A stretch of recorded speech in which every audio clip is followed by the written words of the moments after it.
Welcome back, everyone. This is your host, the DN What If, here with another exciting fanfiction.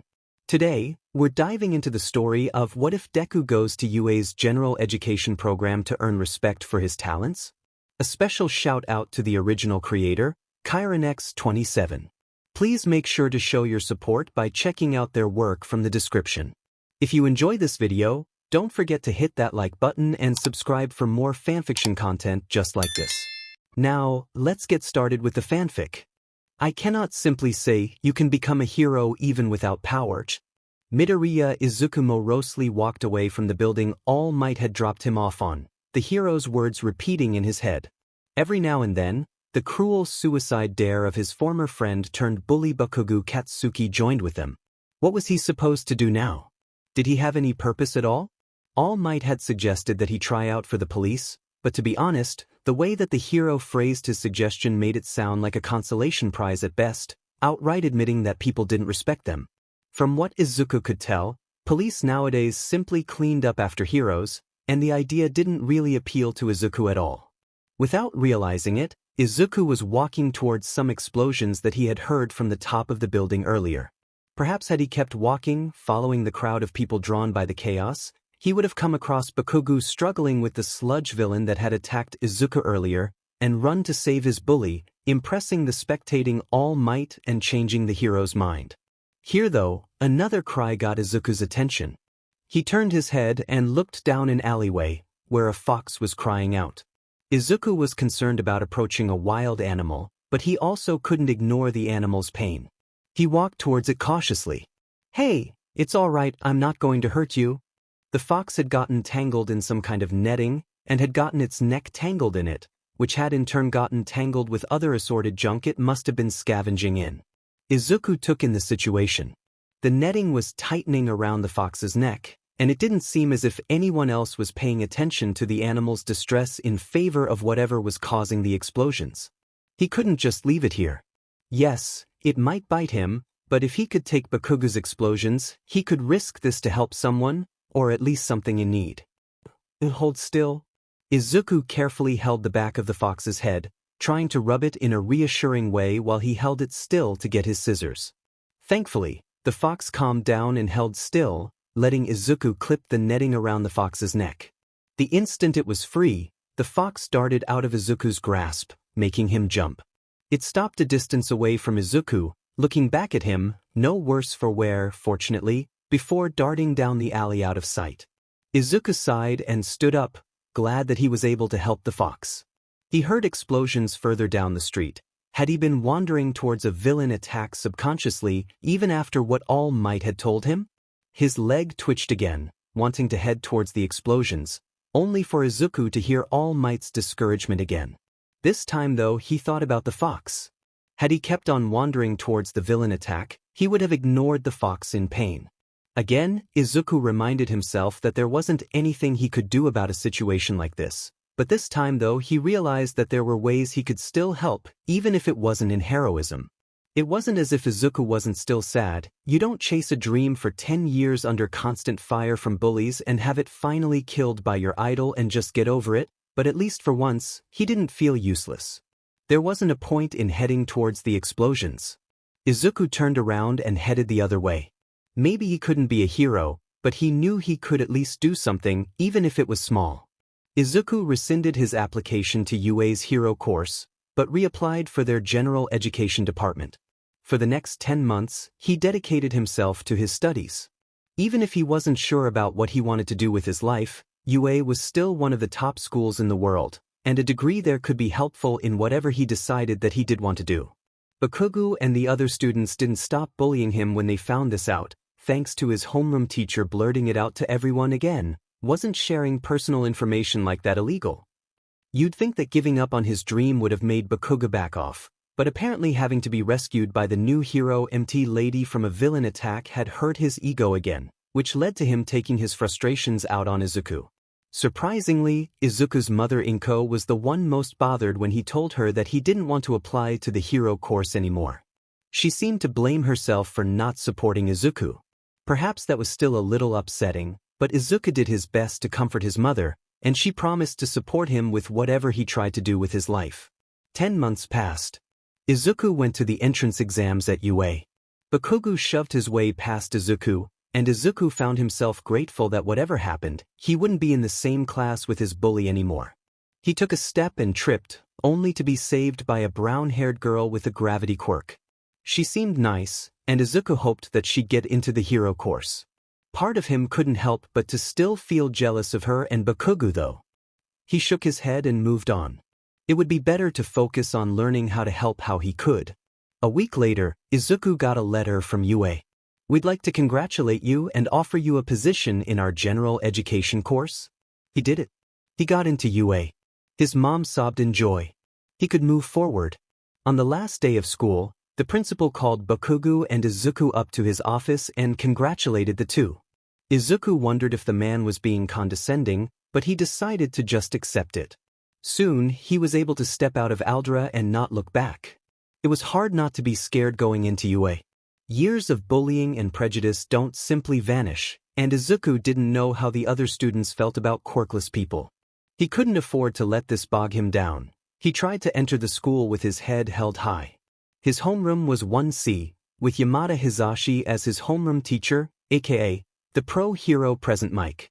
Izuku could barely restrain his inner fanboy and immediately ask for the hero's autograph on the first day. Would that be awkward? Would it be better to wait for later on in the year to ask, or would that just make it more awkward since he'd already been there and could have asked earlier? He ended up not asking. It eventually got out that he was quirkless after a few days. While Izuku could tell that it changed how the other students looked at him, it wasn't anywhere near the violent, caustic way that the Aldra students acted. At worst, he had to experience a few sneers, a few people who didn't want to talk to him. Unfortunately, Izuku didn't really know how to make friends in this environment. It wasn't exactly an option available for the past 10 years. It also didn't help that Izuku was still struggling to curb his creepier tendencies like his mumbling. However, there were a few nicer students, like Togai Chikuchi, who became 1CS class representative, who let Izuku sit at her table at lunch, and the girl who saved Izuku from tripping at the entrance exam, whom Izuku learned was named Uraraka Ochako. He felt bad that she of all people couldn't get into the hero course, but she was determined to try to get in through the upcoming sports festival, and Izuku wished her the best of luck. He even managed to have an actual conversation with her and learn her name. Quite a few of 1CS students wanted to get into the hero course as well, but none as much as Uraraka or another student named Shinso Hitoshi. Izuku thought his brainwashing quirk was really cool, but Shinso wasn't exactly the most sociable, making it pretty clear that he didn't want to be in 1C. After the first few days at UA, he felt happier than he ever had in school. He had pro-heroes for teachers. People were nice to him. Even his grades were doing well. He couldn't help but still feel uncomfortable though at the fact that he was the only student in his class without a quirk or a plan for the future. Uraraka and Shinso wanted to be heroes, Togaik wanted to be a botanist, and others wanted to be doctors, teachers, or scientists. What was he supposed to do with his life though to show that he wasn't worthless? The press had hounded the students trying to get into UA about having All Might as a teacher, but as a Gen Ed student, Izuku had only seen him appear to give a brief greeting to UA at the orientation. Considering what their last conversation was like, Izuku had mixed feelings about the hero. He still admired All Might as the hero who had saved countless lives and ushered in an era of peace, but having his dream rejected, even if Izuku had himself given up on it, hurt. However, seeing the hero without his smile as he walked up to the podium for the memorial service of Azuitsuyu and Mongoose Habuko, Izuku felt nothing but pity for All Might. I was supposed to be there for young Azui and young Mongoose.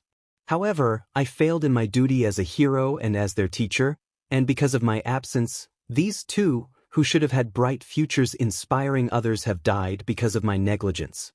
I cannot apologize for this enough to their family, their friends, and to this school, but I promise as the symbol of peace to bring those responsible to justice. All Might bowed to the students and staff seated in front of him. It pained Izuku though that the two girls' families were too distraught to properly register the hero's words. The remaining members of Class 1A, who had been caught up in the attack at the USJ, were likewise shaken, particularly the 4 remaining girls of the class, who despite only knowing Mongoose and Azui for less than a week, were weeping at the loss of their friends. Izuku remembered what All Might had said to him about the dangers of heroism. However, these were teenagers, kids his age. They shouldn't have had to have dealt with dangers like this yet. Izuku wished that there was something he could do. After the memorial had ended, Izuku happened to notice Sir Night Eye, All Might's former sidekick, talking to the hero along with a muscular blonde upperclassman. It wasn't Izuku's business though, and he left before All Might could notice him. Notes: this story is kind of based off of ideas that I got from When the Truth is Found by Dr. Walpurgisnacht and the Entropy, Rise of the Ultimate Villain series by Not Burger King, and conversations that I've had with the authors. One of the things that I've noticed from MHA is that honestly, the world is kind of awful. Elements like corruption and prejudice are established in the story, but as Not Burger King points out, Horikoshi doesn't seem to realize how systematic those issues are. On multiple occasions we see characters do abhorrent things, but it doesn't seem to bother anyone. Bakugo and Mineta, and the fact that they haven't been expelled are just the obvious examples. It kind of explains why villain Midoriya stories are so popular, doesn't it? Now, in a lot of MHA stories that I've read, if Izuku doesn't get a chance to prove All Might wrong and/or become a hero, his life usually stinks. The stories oftentimes construct a world that makes it seem as if Izuku's best options in those cases are to either become a villain or take Bakugo's advice. This includes if he manages to get into the general education course instead of the hero course, which usually feels like a consolation prize, like in Imperium 42's Entropy, or him getting gypped of something he's legitimately earned, like in Game Show by Acool username 85. In a sad way, there's some justification for this kind of interpretation, as in canon, the Gen Ed department doesn't seem to be given a lot of respect. The only character with any focus from that course, Shinso, doesn't want to be there, and the course gets snubbed by their own school in the sports festival.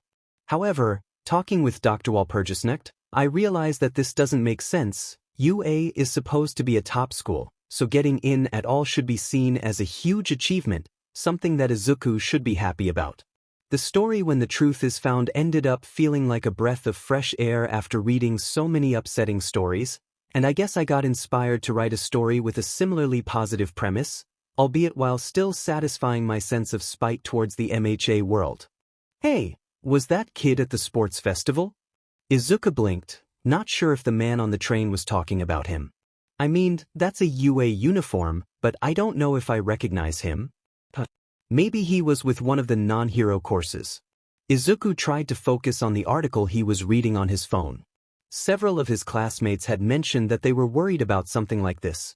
People dismissing their class in favor of the hero courses, especially 1A. Quite a few were still angry at Present Mike for how he had seemingly dismissed them when introducing the Gen Ed courses.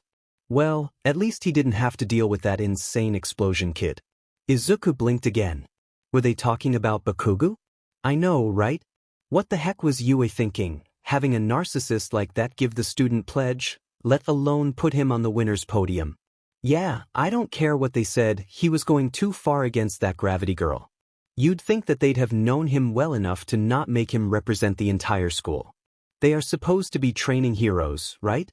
That kid acted more like one of the villains attacking the USJ instead of one of the students. Well, that was uncomfortable. It wasn't like Izuku could refute their arguments though. It certainly made an interesting contrast with how people talked about Bakugo in Aldra, acting as if he was the ideal hero with his quirk and personality. Izuku put it out of his mind afterwards and headed to his homeroom. There, Yamada had Uraraka and Shinso stand in front of the class. Alright listeners, I've got some good news for ya. He put his hands on Uraraka and Shinso's shoulders, making Uraraka's blush even more prominent. These two made such a huge hit at the sports festival that they've been given permission to transfer to the hero course. The class applauded and cheered for the two, making even the stoic Shinso seem embarrassed. Way to go you two. Togai cheered. You totally rocked. I'll be right behind you next year. Uraraka and Shinso bowed to the class, Uraraka seeming a bit overwhelmed. Izuku couldn't blame her for crying a bit. Thank you guys. You've been such great friends. Let's be sure to stay in touch. That made Izuku smile. Uraraka was one of the people closest to what he could consider to be a friend. While he was fairly certain that she would be far busier than what she thought, likely too busy to hang out with the Gen Ed students. He hoped that she would spare him a kind word every now and then. Izuku was grateful for the good news, considering what he had read that morning. Apparently, the hero killer stain had struck again, attacking and crippling Ingenium.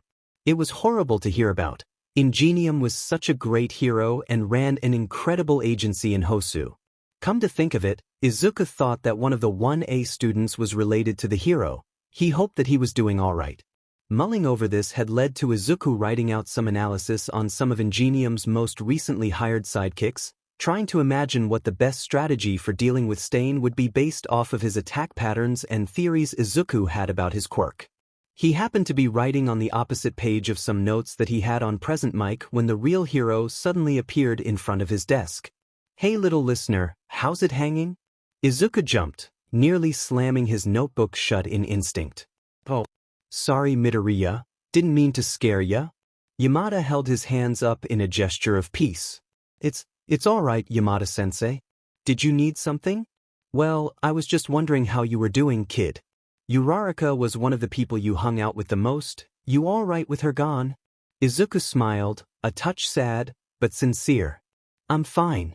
I'm really happy for Uraraka and Shinso." Yamada flashed Izuku a smile, relaxing a bit. "That's good to hear, Midoriya." His gaze went down to Izuku's notebook, where he happened to notice some of the analysis and drawing Izuku had on present mic, albeit upside down. "Hey, what've you got here? Who's this handsome devil?" Izuku chuckled some, which was helpful as his teacher seeing Izuku's analysis on him was beyond embarrassing. I sometimes like to write about heroes and their quirks. I'm sorry if it's a little creepy." Yamada stared at the book for a moment. "Mind if I take a look?" Your analysis, mind if I take a look?" "I could autograph it," he suggested. Izuku's inner fanboy finally overcame his awkwardness, and he handed Yamada his book. His teacher started reading through the analysis, snorting once, and making Izuku horrified as he realized he had included a note in there earlier suggesting that Yamada's hairstyle might help make him more aerodynamic. As Yamada read further though, his expressions changed from joking to contemplative. "Using my quirk to create lift, huh?" he asked, looking at Izuku over his glasses. "I never thought about that. I'll have to talk to Power Loader to see if he can upgrade my costume to act as a flight suit. This is pretty interesting stuff, Midoriya." Izuku blushed, embarrassed and proud. No one had asked to look at his analysis before, let alone compliment it. He was pretty sure that Yamada was just saying this to make him feel better, thinking that he might be lonely without Uraraka, but it was still a nice sentiment to hear. Yamada looked further into the notebook, his brow furrowed. When he looked up, for a brief moment he looked uneasy. "Say Midoriya, do you have any idea of what you want to do with your life?" Izuku deflated at the question. "No, not really. I mean, I wanted to be a hero growing up, but I don't have a quirk. I started writing analysis like that to try to compensate, but last year, I met a hero who told me that I should try to keep my dreams realistic." Izuku was looking down at his desk as he spoke. If he had looked up though, he might have noticed the look of shock and offense on his teacher's face. Yamada chewed his lip for a moment before asking a question. "Would you mind if I showed this to someone?" Izuku went through the rest of his day not thinking much about his encounter with Yamada beyond the pleasure of getting his analysis autographed. However, as his homeroom was letting out for the day, Yamada stopped him again. "Say listener, would you be interested at all in an internship?" For a week after the sports festival had concluded, most students would go on internships. This was primarily for the purpose of hero students, getting the chance to work with pro heroes and gain experience in the field or in running an agency. Support course and management students had their own internships, working with companies and learning how to handle their future trades.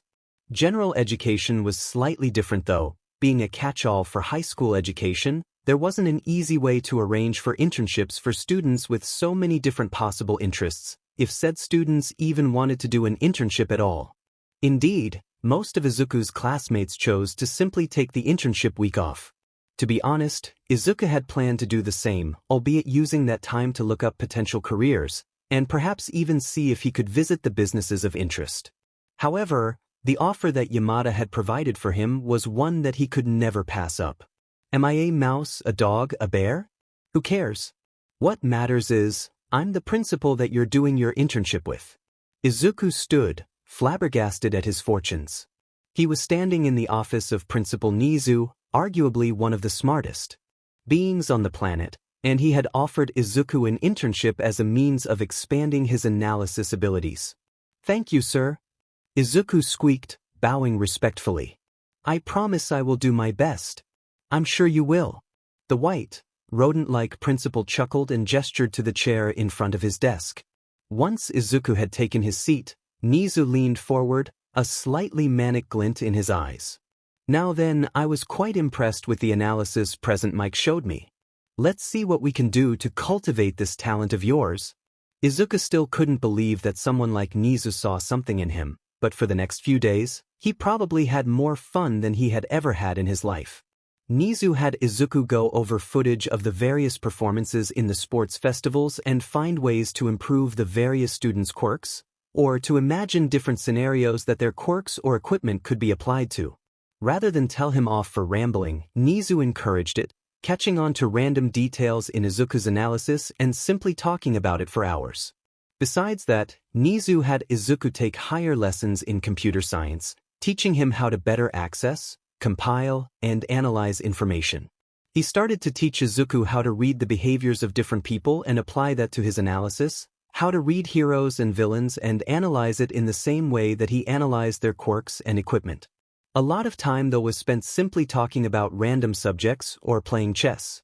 Izuku still lost, but he could feel himself improve. Nezu praised his skills, and it was simply fun to do. At some points, Izuku wondered if Nezu was doing this as much because he found it fun as he did to teach Izuku. The last time Izuku felt this way was when he helped that fox after All Might crushed his dream, but here, that feeling was magnified. Nezu was actually encouraging him in his talents and interests, showing him different ways that his mind could be used. For once in his life, Izuku didn't care that he didn't have a quirk. He was finding a way to help people all on his own. There was something very wrong with having two memorials in the span of the same month. Ida's memorial somehow felt grimmer though to Izuku, considering the whispering of his classmates, speaking in a manner that they wouldn't have dared for Mongoose and Azui. What the heck was he thinking? Stain crippled his brother, and he thought he could take him on? He just went to Hosu to try to commit murder himself? You can't say that he wasn't asking for it.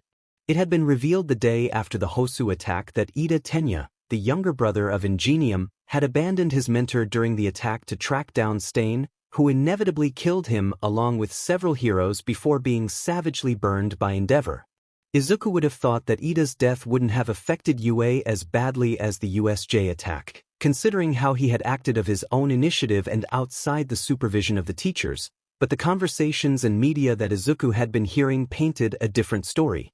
Ingenium's attack had been well known, and UA had been criticized harshly for allowing Ida to intern in Hosu in the first place, considering how obvious his plans were.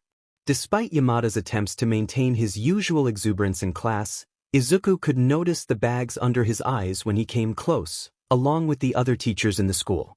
Izuku hoped that this would be the worst thing to happen this year, if only to give everyone a break.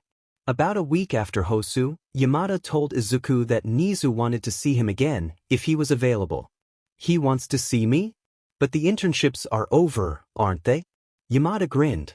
It was a nice expression for Izuku to see on his teacher's face after the past few weeks. What can I say, listener? You managed to impress the principal. I don't know whether I should be proud or terrified, but good on you anyway. Izuku would have understood if Nezu had decided to cancel their analysis sessions considering the stress that the school was being put under. The crowd of reporters had been joined by a small, but vocal crowd of protesters shouting about how unsafe and negligent UA had become, but he was certainly grateful for them. Strangely, as Izuku got to know Nezu better, he began to wonder if the principal saw these sessions as a way to relax as much as Izuku did. He always seemed cheerful whenever the two could meet, and took whatever time he could to do so unless something came up. As the end of the semester started to approach, Nezu gave Izuku an assignment. As a means of aiding the hero students, Izuku would be allowed to review footage of their practice and attempt to provide them with helpful analysis. 2 weeks before midterms, Izuku got to meet with the representatives of the hero classes, starting with Yaoyorozu Momo and Shoji Mizo, the black-haired heiress and the tall and broad heteromorph meeting him in the 1C classroom during a free period. Being expected to help out the hero course, Izuku was understandably flustered. Thank you for meeting with me. I'll try not to take up too much of your time and see what I can do to help you. Yaoyorozu raised her hand to interrupt Izuku. Midoriya, you are the one doing us a favor. Any help you can give us is appreciated. We need whatever advantage we can get. Izuku stopped stammering. Perhaps it was from Nezu's lessons on reading people, but both Yaoyorozu and Shoji, despite appearing calm and professional, seemed stressed, the slightest bit twitchy and needing some rest. With what their class had been through, it made sense, and Izuku resolved to do whatever he could for them. He cleared his throat and brought out the notebook he had been writing in to analyze the hero students, opening it to Yaoyorozu's page. Alright, Yaoyorozu, your quirk, creation, allows you to create any non-living structure. I'm assuming as long as your body has enough fuel to form it, correct? It might be one of the most versatile and powerful quirks I've ever seen. Yaoyorozu smiled at the praise and nodded. However, I noticed from your fight against Tokoyami in the sports festival that your main weakness is that you need time to prepare your creations, which can be difficult if you are caught off guard. Yaoyorozu's head drooped, the weight of the defeat still weighing on her. Was Izuku being too insensitive? He had unfortunately heard some of his classmates criticizing the heiress after her bout in the festival, criticisms which had only gotten worse after her internship with Iwabami. I'm sorry if I'm being too critical. No, you're correct. Yaoyorozu lifted her head back up, getting a hold of herself. Please go on. I need to hear this. Izuku swallowed, trying to think of a way to better frame his analysis. If Yaoyorozu was dealing with confidence issues, then he would need to try to help her with them as well. Well, I was thinking that maybe you could start carrying more equipment pre-made for you. That way, you wouldn't need to worry about taking the time in the field when an emergency comes up. He handed Yaoyorozu a copy of his analysis on her, and pointed to a list of suggestions. I understand if you don't want to overload yourself, but if you carried just a few small items meant to handle general situations, it could help keep you from overthinking intense scenarios. Maybe carry around a flashlight, a Swiss Army knife, and a simple weapon like a baton or a collapsible bow staff. Or perhaps combine those items further. Have a flashlight that's big and sturdy enough to act as a club and bright enough to blind your opponents. Maybe consider talking to the support department about other equipment that could serve for other all-purpose scenarios. Yaoyorozu's eyes lit up. The flashlight would have been helpful against Tokoyami. These are some good ideas. Midoriya, thank you. Izuku grinned, happy that he was able to help, and turned to Shoji, one as vice representative. Now Shoji, your quirk Dupli Arms gives you excellent sensory capabilities and makes you almost unbeatable in close quarters. I mean, most people are only ever prepared to fight against someone with 2 arms and 2 legs, so even experienced martial artists could have a hard time fighting you. Shoji rubbed the back of his head. Was he not used to this kind of praise? Izuku tried to rein it in a bit and coughed. Sorry, it's just a cool quirk? He shook his head and went on.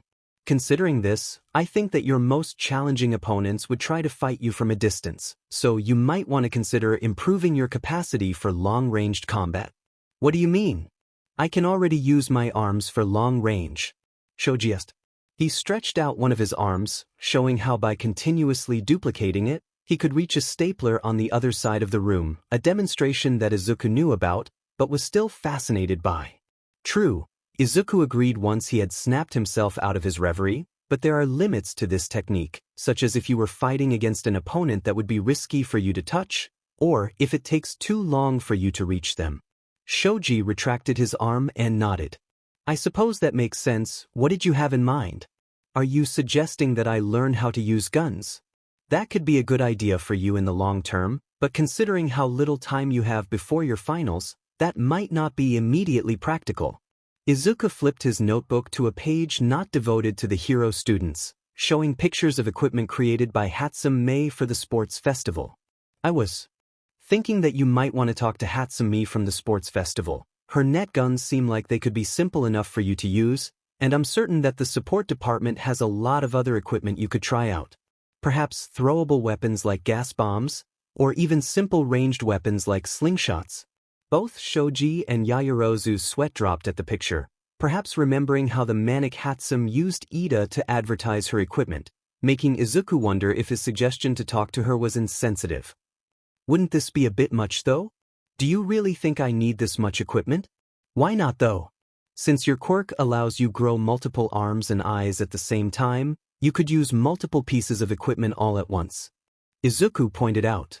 This way, you could cover yourself from all angles even if your target is far away or if villains are trying to flank you. Shoji blinked, realizing the logic in Izuku's suggestion. That's actually a pretty good point. I hadn't considered that possibility before. Izuku went over a few other ideas that he had for the two before handing them copies of the analysis he had done on their classmates, agreeing for them to contact him if anyone needed more explanation. He'd rather avoid going into their class for fear of encountering Bakugo if possible. Later, he'd meet with 1BS representatives, Kendo Itsuka and Shota Nairenjiki. Izuku still had his own final exams to handle, but he wasn't too concerned. Even with Nezu's sessions, he had quickly found himself at the top of the class, and was even asked by some of his classmates to help with tutoring. It was incredible what being in a class that didn't constantly belittle or bully him did to his self-confidence and his grades. To his delight though, Nezu allowed Izuku to watch the hero course exams, giving him a chance to view how his suggestions were applied and possible improvements he could make. While the students were told what their exams entailed, pairing up against one of the teachers with the goal of capture or escape, Izuku was settled into a monitor room with Recovery Girl. Yaoyorozu did wonderfully despite drawing the short straw and having to do her exam without a partner, even if it felt anticlimactic for her to end it by blinding Aizawa and clubbing him over the head with a flashlight. Shoji and Hagakure were able to cooperate to overcome Snipe, Hagakure blinding him and Shoji actually managing to hold his own in a firefight. Sadly, there was only so much Izuku's analysis could do to help some of the students. While Mina and Kaminari had added gear to their costumes to allow them to spray acid over longer distances or to use their quirk more efficiently without overloading, that didn't give them the creativity or the strategic acumen that they needed to contend with the laughing mad principal. "He's going overboard again," Recovery Girl muttered next to Izuku. After Yamada had signed Izuku's notebook, he had gotten the nerve to ask the school nurse to do the same, making conversation a little bit easier. "Recovery Girl, could I ask you a question?" "Yes, dearie," she responded. "As a medical professional, you have a more unique perspective that could help me with my analysis, so I was wondering, what do you think is the biggest problem that the students and heroes are dealing with?" "As a medical professional?" Recovery Girl repeated, before jabbing her cane at Kirishima and Sato's test. "That?" Izuku saw the two struggling against Cementos, trying to smash their way past his concrete barriers, only for the hero to easily recreate them. He sighed, remembering that he had added warnings in their respective analysis to avoid getting into battles of attrition. "I know what you wrote in your analysis, so those two should know better, but they have the same problem that so many other heroes have nowadays. They run to face disasters headfirst without thinking about how they could get hurt, thinking that their quirks make them invincible, or that their foolish actions make them noble." Recovery Girl ranted, turning to Bakugo and Todoroki's test against All Might. "Even when it's clear that there are smarter ways to handle problems, everyone just tries to bulldoze through it with their quirks without heed to the dangers to themselves or the people around them." Izuku grimaced, seeing Bakugo screaming and attempting to blast All Might, while Todoroki attempted to bury the hero in ice, both to no effect, or worse, causing harm to each other. Though Izuku knew that the teachers were supposed to focus on giving the students a chance to work with the time that they had, it seemed that All Might realized that the two students he was assigned to were going to hurt each other if they kept going, and knock them out by slamming their heads together. Recovery Girl sighed, grumbling before hobbling out of the room towards the med bay. "Blasted knuckleheads." Izuku looked at All Might, who was frowning in disappointment towards the two powerhouses. Again, he thought about what All Might had said to him. In a way, this exam put the hero's words in a new light. With how Recovery Girl described it, modern heroism really did require a powerful quirk, but as she pointed out, was that really a smart way of doing things? On the last day of the semester, Izuku was eating his lunch with some of the other members of 1C when he was approached by Uraraka and Shinso. "Hey Midoriya, were you really the one to write that analysis of us?" the bubbly girl asked. Izuku stammered, caught off guard by the statement and the fact that all of his classmates were now staring at him. "Yeah. Well, it was really helpful." Uraraka bowed in gratitude. "I never realized Ginger could help me with my motion sickness. This is going to make using my quirks so much easier. I couldn't have passed the test without you." "Yeah," Shinso agreed. "The EMP grenades you got me to talk to the support department for were a huge help against Power Loader." "Oh, so you're welcome." Izuku answered back, still a little flustered, made worse when Yaoyorozu and Shoji added their own thanks, followed by several other members of 1A and 1B. When they had finally finished, he felt like he was going to pass out from the rush of blood to his head, only to be tapped on the shoulder by one of his classmates from 1C, Kagaya Teo, a tan, blonde-haired boy with the quirk, Sunshine. "You doing all right, Midoriya?" I'm all right, Kagaya," Izuku answered, managing to get himself under control. "I'm just glad that I was able to help them." "What was that about anyway?" Togaik asked.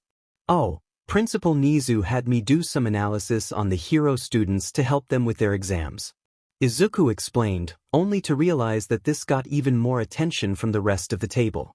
"What is it? Analysis? Like what you write about in those notebooks of yours?" Togai clarified. "Yes," Izuku replied, feeling awkward again. "Do you think you could do that for any of us?" Kagai asked. "I'm trying to get into the hero course myself, but there's not much I can really do with my quirk right now." Maybe it was the confidence Nezu had been imbuing into him or the change in how people saw his analysis compared to Aldera, but Izuku's awkwardness immediately vanished as he started to break down Sunshine. "Well, if you're interested, I was wondering if your quirk could power certain kinds of support equipment." Eventually, the whole table got involved in the conversation, though it went from quirks, to favorite heroes, to sciences or sports that the Gen Ed students were interested in, but still encouraging Izuku to share his take on the subjects. By the end, several of the students invited Izuku to hang out over summer break. What surprised Izuku the most out of all of this was that while his classmates seemed interested in how Izuku could help them improve their quirks, they were also just interested in him as a person, and seemed to appreciate his company. He had even been called a friend by some of them. Izuku's first semester at UA ended with him amazed at what had happened to him. He had made friends, and even students outside of his class seemed to like and respect him. The teachers were helpful and encouraging. He actually enjoyed being at school, and through Nezu, Izuku felt as if he was finally finding his purpose, something in himself to be proud of. When Inko asked Izuku later how his semester had gone and how his exams went, she cried a flood for how proud she was of her son, and was relieved at how happy he had become. The next day Izuku was invited to hang out at the newly cleaned Dagoba beach by Togaik and the other 1C students. Later that night, Izuku got everyone's attention during a barbecue, seeing an article on his phone about All Might stopping a villain attack on Ai Island. What was notable here though was that All Might did not defeat the villain alone, having been joined up with the winner of the third-year sports festival, Togata Mirio. Izuku was most interested in how Togata's quirk had apparently evolved over the past year, somehow incorporating increased strength that allowed him to fight on par with All Might, though his mumbling was distracted and later forgotten by a few of his female classmates fantasizing over getting Togata's phone number once the term started up again. Further into the break, Izuku woke up late at night to the sound of his mother's frightened voice talking over the phone. "Mitsuki, it's going to be all right. The heroes will find him." Izuku went into the living room where his mother was pacing, a worried expression on her face as she talked. "Mitsuki, I'm coming over there, all right? I'll be there in a few minutes." Inko hung up, shuddered, and noticed Izuku watching her. "Mom?" he asked, seeing how scared she was. "Izuku." Inko put her hands on Izuku's shoulders. "There was another villain attack at the summer camp that the hero students were training at, and Katsuki's been kidnapped. I'll get dressed." Izuku's contact with Bakuga's parents had lessened over the years ever since he started bullying Izuku, but he still saw Mitsuki as his aunt, someone as tough, if not tougher than her son. Seeing her pale and shaking, Clutching one of her son's old All Might onesies was one of the most unsettling things he had ever seen. For the only time in his life that he could remember, it was Mitsuki who was falling apart while Inko was trying to comfort her. Once they had arrived, Izuku immediately set about making some tea for Mitsuki, as his mother was too preoccupied trying to reassure her friend along with the police. Things didn't improve over the next few days. The morning after, when Izuku looked up the news to find out more about the attack, he realized that this was possibly worse than the USJ. Reports were still coming in by that point, but it had been confirmed that more than half of the students were injured, some seriously and still hospitalized. Vlad King, one BS homeroom teacher, was in critical condition. The Wild Pussycats, who were helping to train the hero students at the summer camp, were all severely injured, with one of their members, Ragdoll, kidnapped as well. Izuku and his mother stayed over at the Bakugu's house to try to help them out.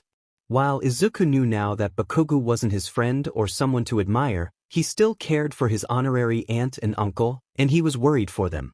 He helped Masaru prepare the meals and handle some of the other chores that needed to be done, but Mitsuki could hardly ever tear herself away from Inko out of fear for the fate of her son.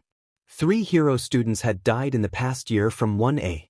As bad as Bakugu had been to Izuku, was he going to end up like that? The press conference did not inspire confidence or hope in Izuku. The reporters tore viciously into Nezu and Aizawa, the 1A hero course homeroom teacher, questioning them about the safety of the school considering how many students had died and UA's failures in protecting them from villains. Criticisms towards Bakugu were particularly uncomfortable with Mitsuki and Masaru in the room, as the reporters pointed out Bakugu's violent behavior at the sports festival and his internship, questioning whether the league had kidnapped him with the intention of swaying him to their side. Personally, Izuku knew that Bakugu would never join the league, if only for the fact that he would never join a group of people that he saw as losers. Despite Aizawa's attempts to defend Bakugu and his teaching methods though, Izuku wasn't encouraged. Aizawa's claim that Bakugu worked harder than anyone in his class to become the #1 hero did not sit well for Izuku. Besides being so similar to how the teachers at Aldera had talked about Bakugu, Izuku had seen how hard the other students worked, and had actually taken the time to apply Izuku's advice to try to improve themselves. He kept this to himself, but all the same he couldn't help but feel like UA was discounting the efforts of the other students and making excuses for Bakugu's behavior. Izuku didn't have long to stew over this though, as the news switched to a live report in Kamino, where the heroes were assaulting the League of Villains base. The Bakugas and Midoriyas were horrified to see that an entire warehouse district had been destroyed in a fight between All Might and some unknown villain, while Bakugu was trying to fend off attacks by a group of villains Izuku assumed to be the League. What terrified those watching though was the fact that All Might actually seemed to be struggling to fight against this masked villain, particularly as he was trying to get to Bakugu and bring him to safety. This villain attacked All Might and the surrounding area with massive shockwaves in one attack, only to grow spear-like protrusions and walk on air in the next. Is that villain using multiple quirks? Izuku asked out loud. He began to think back to his meeting with All Might, when the hero showed Izuku his weakened form as well as the injury that caused it. The power that this villain displayed, as well as the vicious ferocity that he and All Might displayed towards each other, made Izuku wonder if this was the villain responsible for inflicting such damage. This left Izuku with a particularly frightening possibility. Could All Might lose here? Bakugu was not faring any better, as he continuously tried to dodge the attacks of several villains. Just when it looked like a masked villain in a top hat was going to touch Bakugu though, a familiar blonde-haired student wearing a hero costume seemingly popped out of nowhere and knocked the villain out with a single punch, only to blitz several times through the league and knocking them away. They saw Bakugu turn and shout at Togata, only for the student to grab Bakugu around the waist and leap away from the danger, eliciting a cry of relief from Mitsuki and Masaru. With Bakugu out of harm's way, All Might was able to unleash his full power on the mysterious villain. In a fight that would be remembered for decades later, All Might defeated the villain in a massive blow that created a tornado. However, though he was standing, the fight had taken too much out of him, and revealed the skinny form Izuku had seen a year ago. Though everyone was stunned at this revelation, it only took a second for Mitsuki to snap out of it as she and Masaru rushed out with the police to get to their son. Surprisingly though, Inko did not insist that she come with them, and chose to take Izuku back home. As they were driving, Izuku asked her about this, thinking that his mother would want to stick with her friend. "I came here to help my friend, Izuku. Now that we know that Katsuki is going to be alright, I don't think she needs my help anymore," she explained, but gripped the steering wheel a bit harder. "Also, I wouldn't want to make you be around Katsuki if you didn't want to." Izuku felt his stomach sink, but before he could try to make excuses, his mother interrupted him. "I know that you two haven't been friends for some time, even if you never told me everything that went between you, but I think that part of the reason you've been happier lately is that Katsuki's no longer in your life." Izuku didn't respond to this, and Inko didn't push him anymore, but he hoped that she knew he was grateful regardless. As they went home though, Izuku's mind drifted back to what had happened that night. The League had been defeated, but most had escaped, and All Might would soon announce his retirement. Perhaps it was because he already knew about All Might's limited time, but Izuku found it harder to celebrate All Might's victory with everyone else, as he couldn't help but think, what happens now? Midoriya Inko was not happy to hear about the dorm rooms. Izuku couldn't exactly blame her either. 3 students dead, 1 kidnapped, and multiple injured by villains did not paint UA in the same light the public once held it in. Thankfully, the fact that Izuku had been so much happier ever since he started high school and the wonderful things he had told his mother about Yamada eventually convinced her to agree with the teacher when he came by to ask that Izuku be allowed to live on the new campus dorms, part of UA's efforts to improve campus security. The 1C students attempted to make the most of their situation once they had all arrived, hosting a video game tournament and trying to keep spirits up. However, there was a clear undercurrent of nerves and resentment among many of the students. Grumbling Izuku had heard towards 1A ever since Bakugu's pledge at the sports festival had grown more noticeable, and Togaik along with some of the more responsibly minded students were more stringent on following security measures and curfews, the unsaid reason being a fear that they would eventually be caught up in one of 1A's villain attacks. A few of their classmates hadn't even shown up, their parents deciding to pull them from UA altogether. Much to Izuku's relief, Nezu called him to the principal's office to continue their sessions before the semester could truly begin. Izuku could use the distraction, and the more time he spent with Nezu, the more he suspected that the principal could too. While he maintained his constantly cheery demeanor, Izuku noticed the principal's tics become more pronounced, namely the growing smell of tobacco coming from the chimera.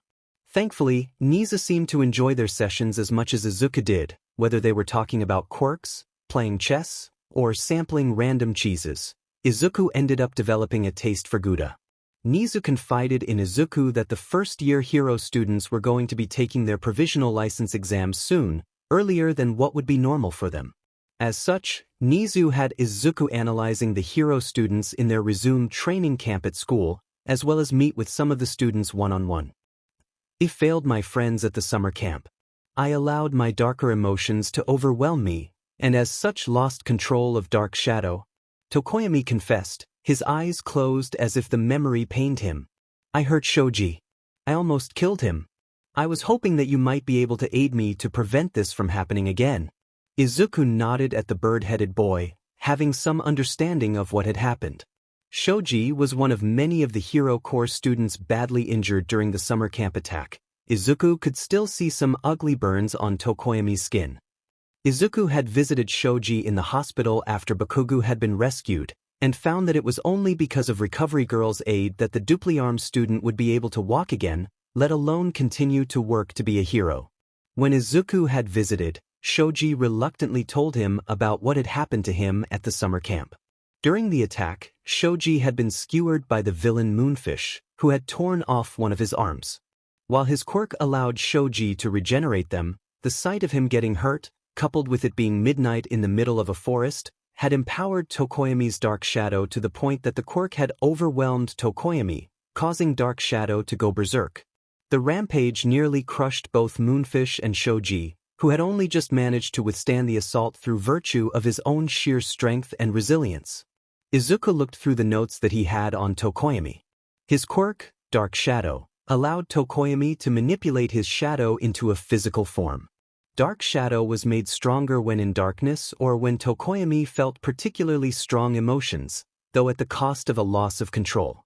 Being strong and fast enough to defeat Yaoyorozu and ultimately win third place in the sports festival, it was quite impressive. What was most interesting to Izuku though was the fact that Dark Shadow was one of the few examples of a sentient, or possibly even sapient quirk, able to act independently from Tokoyami. Izuku would normally be too excited to sit still to be able to work with such a unique and powerful quirk, but he realized that this was not the time to be obsessing over something like this. Tokoyami had outright told Izuku that he was considering leaving the hero course if he couldn't handle this issue. "Alright, I have a few possible ideas," Izuku explained. "But there's something that I need to ask first. Would it be alright for me to talk to Dark Shadow?" Tokoyami blinked, surprised at the request. "You wish to speak to Dark Shadow?" Izuku nodded. Tokoyami hesitated, seeming reluctant, but eventually acquiesced, and allowed Dark Shadow to form. The quirk was essentially just a shadow connected to Tokoyami's stomach, sharing the silhouette of Tokoyami's bird head, though currently the quirk had a softer outline, just peering over the table between Izuku and Tokoyami warily. "Dark Shadow? It's nice to finally get to talk to you," Izuku greeted. Dark Shadow though didn't respond at first, curled up like a guilty dog. It was very different from the bombastic and energetic form Izuku usually saw the quirk in. "Hey," the quirk eventually said. "How would you like for me to refer to you? Are you male or female, or do you not identify as a specific gender?" "I'm a boy like Fumi," Dark Shadow answered. Izuku wrote a small note in his analysis. "Okay, Dark Shadow, first question, do you want to be a hero like Tokoyami does?" Dark Shadow perked up just a bit. "Yeah, I think heroes are cool and I want to be like them." "Thank you." Izuku nodded. Talking to Dark Shadow in this state felt a lot like speaking to a frightened child, understandable considering what the two had been through. "Tokoyami, you said that you want help better controlling Dark Shadow. Normally, I could give you some suggestions, but the problem is that Dark Shadow is his own, sapient being. I don't know if you should, or really can, think of him as something to outright control." Tokoyami frowned and bowed his head, giving Dark Shadow a guilty look, which the quirk shared. Izuku went on, "It's also impractical for you personally to view Dark Shadow this way." Izuku gestured towards the quirk. "He draws power from your emotions after all, and it's probably not healthy to repress them. If you're going to be a hero, you're going to be dealing with extreme situations after all. What would you suggest as an alternative then?" Tokoyami asked. "Well," Izuku flipped to another page, "I've noticed that Dark Shadow sometimes comes out of his own volition, but you otherwise have the ability to repress him." "Yes," Tokoyami answered, noting a disgruntled look from Dark Shadow. "In contrast, you explained that Dark Shadow controls you when you are overwhelmed." "Yes," Tokoyami again replied, with Dark Shadow this time looking guilty. "Dark Shadow, when this happens, do you mean to control Tokoyami?" Izuku asked the quirk. "No," Dark Shadow cried out. "I didn't want to go berserk at the summer camp. I just wanted to stop that creepy teeth guy. Dark Shadow seemed to curl in on himself. "I didn't want to hurt Shoji, he's nice to us. He's Fumi's best friend." Tokoyami closed his eyes and frowned in shame, but also patted Dark Shadow's head. "Do you?" Izuku hesitated, realizing that he was going to be stepping on some toes here. "Do you ever feel upset if Tokoyami isn't letting you out?" Tokoyami looked at Dark Shadow, who was avoiding Tokoyami's gaze and frowning. "Shadow," he spoke, this time the one seeming guilty. I admit that I dislike it when you do things that embarrass me, and I'm scared by what we did at the camp." Tokoyami looked away, ashamed. "But I'm sorry for how I've been treating you lately. Perhaps I should be more considerate." "Well, I have a few ideas to help you with this," Izuku suggested. "I know that there might be limits on what you can do with the limits on public quirk use, but maybe you could let Dark Shadow have a bit more autonomy when he wants to come out. Even if you two have different personalities, it could improve your relationship." Tokoyami looked at Izuku quizzically. "I agree that I should probably change how I perceive and treat Dark Shadow, but how would this prevent an accident from happening again? We'd need to test this. But I have a theory that if you allow Dark Shadow more control when you are calm, it could translate to Dark Shadow not overwhelming you when he is in control. Izuku explained. Tokoyami and Dark Shadow looked at each other, impressed. You speak of this almost as if a yin-yang relationship, that I cannot force my own will on Dark Shadow, but need to balance his with his own. Tokoyami mused. I cannot treat Dark Shadow as some demon that I must chain, or he could see me as no better when his power overwhelms me. He turned to Dark Shadow and bowed his head. I will endeavor to be a better host to you, Dark Shadow. Ah, Fumi, Dark Shadow cackled. Stop being so dramatic. You're my bro. I want to be a hero with you. We can't let this keep us down. Izuku nodded in affirmation. That's the idea. I believe that you too, perhaps more than anyone else in your class, need to focus on your mental and emotional health to become the best heroes possible, considering how much of your power and stability is predicated on your relationship. Maybe you too could also talk to Hound Dog, or learn meditation. That would be particularly helpful for you, Dark Shadow, since it could help you to be more mindful if you ever overwhelm Tokoyami. By the end of their session, Tokoyami and Dark Shadow left Izuku far more encouraged, allowing him to breathe a sigh of relief. For some reason, Ashido Mina and Kaminari Denki asked to see Izuku at the same time. When they sat at the table in front of Izuku, both did not look their best. Like Yaoyorozu and Shoji, the two had noticeable bags under their eyes. They sat tensed, as if ready to jump and run at a moment's notice. It was a far cry from the usually excitable demeanor that the blonde Kaminari and the pink-skinned Ashido usually exhibited. Ashido in particular seemed close to tears. Are you too? Before Izuku could get another word out, Ashido ran around the table and threw her arms around him, sobbing into his shoulder. Ashido? Izuku sputtered, flustered and alarmed at Ashido's sudden move. Not wanting to bother the poor girl when she was clearly in distress, Izuku didn't try to stop her. Kaminari looked barely able to keep it together for his part. You saved our lives, Ashido eventually mumbled into Izuku's shirt. Excuse me? He asked. She's right, man. Kaminari choked out, his eyes red from lack of sleep or stress. We'd have died at the summer camp if it wasn't for you. Izuku blinked, confused, waiting until the two were calm enough to explain. Eventually Ashido let go of him and sat back down, a bit calmer. Do you want to talk about it? Izuku asked. Kaminari and Ashido looked at each other. Kaminari sighed. Okay, so, you know how Ashido and I failed the final exam? Izuku nodded. I can't say I blame you for that. I don't think that there were many ways you, or really anyone in your class could have handled someone like Nezu. Kaminari shrugged. Yeah, well, we did. Everyone who failed the final had to take remedial classes during the camp, including Bakugu. Kaminari grimaced, either from the memory of the lessons themselves, or from being around a disgruntled Bakugu constantly irritated that he was expected to take those lessons in the first place. On the night of the attack, there was this test of courage thing. Ashido spoke up. We missed out on it because of the lessons. That was when the villains attacked. She winced, hugging herself.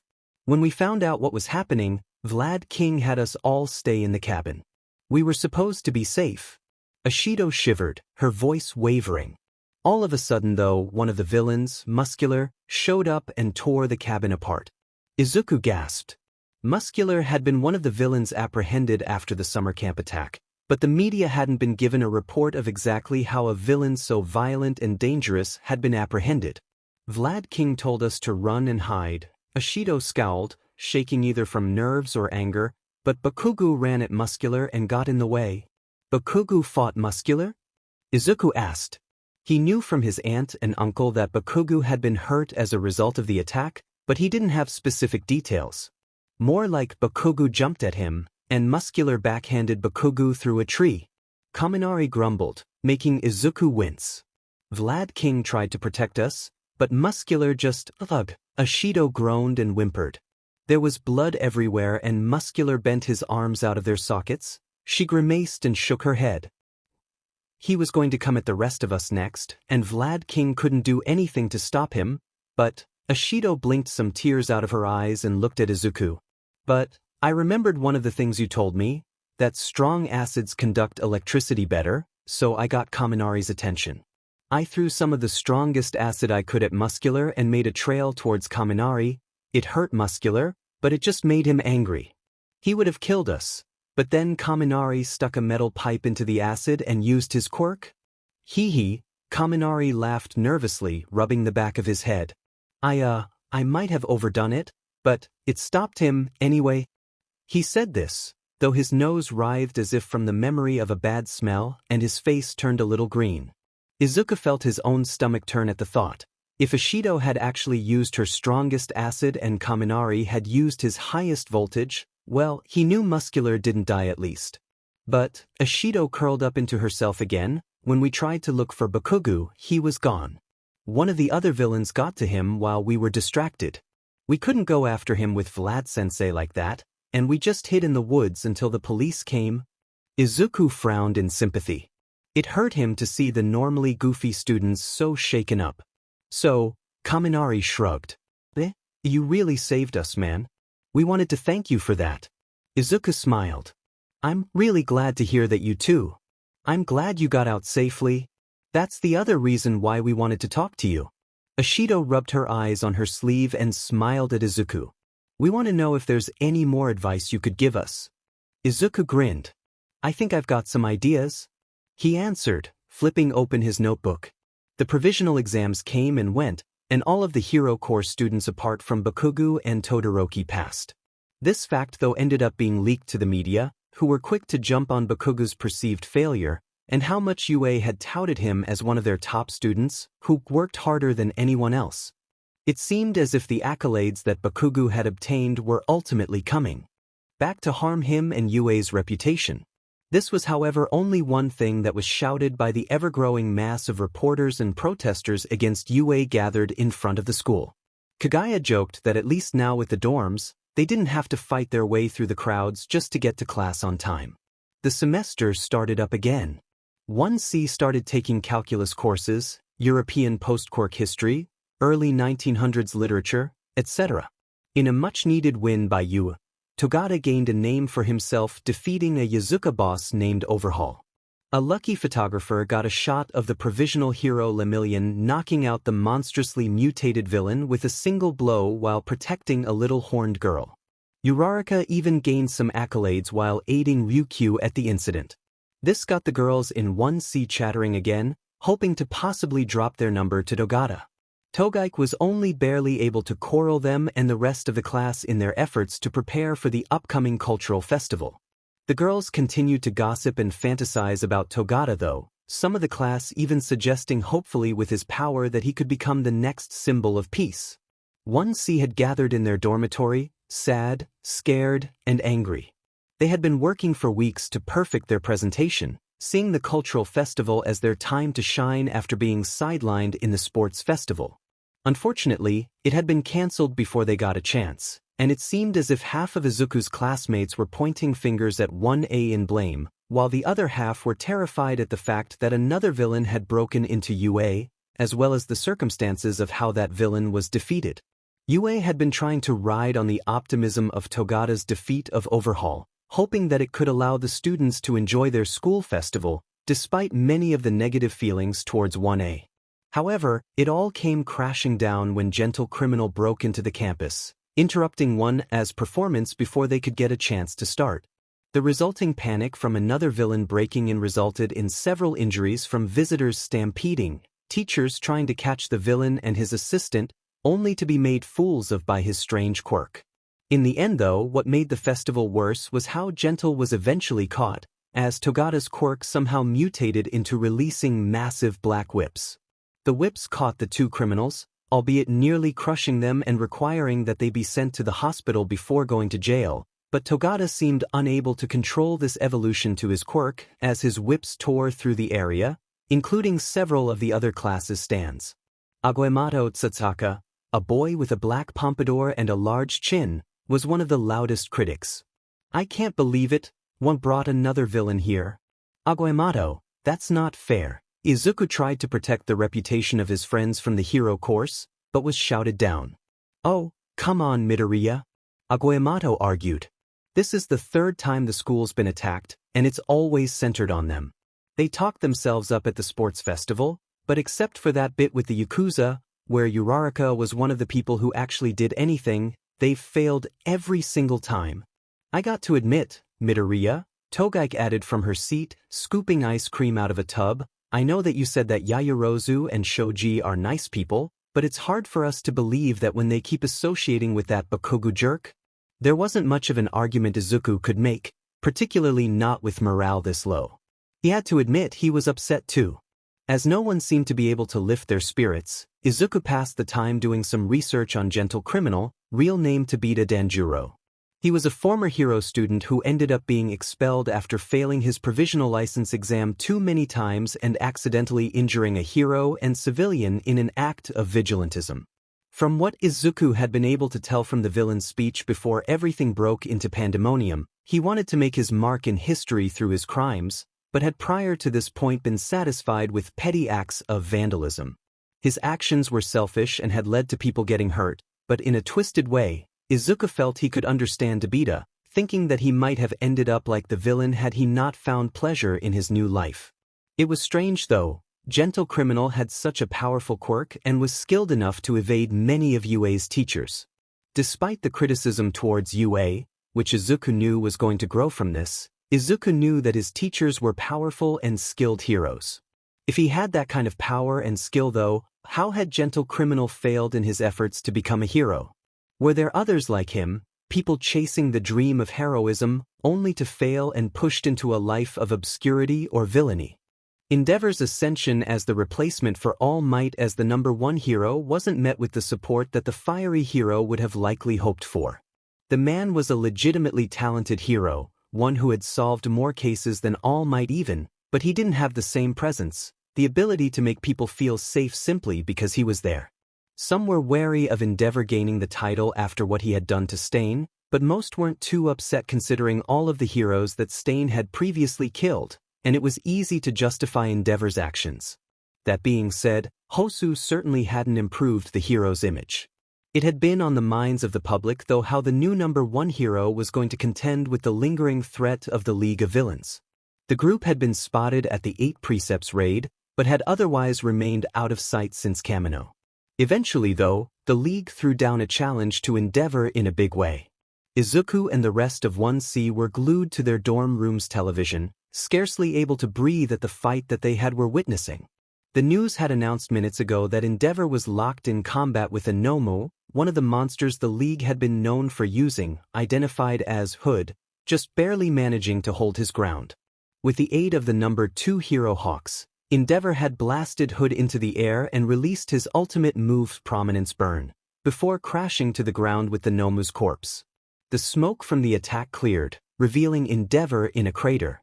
I see Endeavor, he's not getting up. But I think I see his chest moving, the reporter on the scene announced. Blood was pouring down Endeavor's face from the battering Hood had given him earlier. The normally stoic, implacable hero was reduced to a broken mess. In the midst of the wreckage of the battle, a tall, burnt man in a black trench coat walked up to the hero. Wait, someone is approaching Endeavor, oh god, I think that's Dabi from the League of Villains. Izuku's class all held their breath, realizing that Endeavor couldn't fight back. He had no support, and was at the mercy of a villain. From their view, the country could see Endeavor snarl at Dabi, who simply laughed at the downed hero before kicking him in the head. Dabi vanished in a mass of black sludge the next moment. 1C, along with the rest of the country, was silent.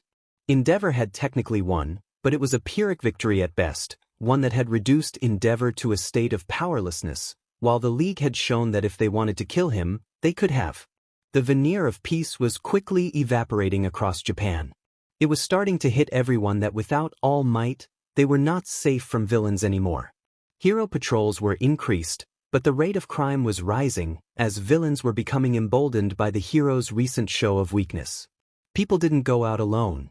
Inko was scared for her son, but from behind the walls of UA and under the continuous protection of heroes, Izuku felt more frightened for her, encouraging her to sleep over at the Bakuga's house more often, if only so that she wasn't at home alone. The hero students were on edge, not helped by how it seemed that anyone who had their provisional license was being sent out into work studies now.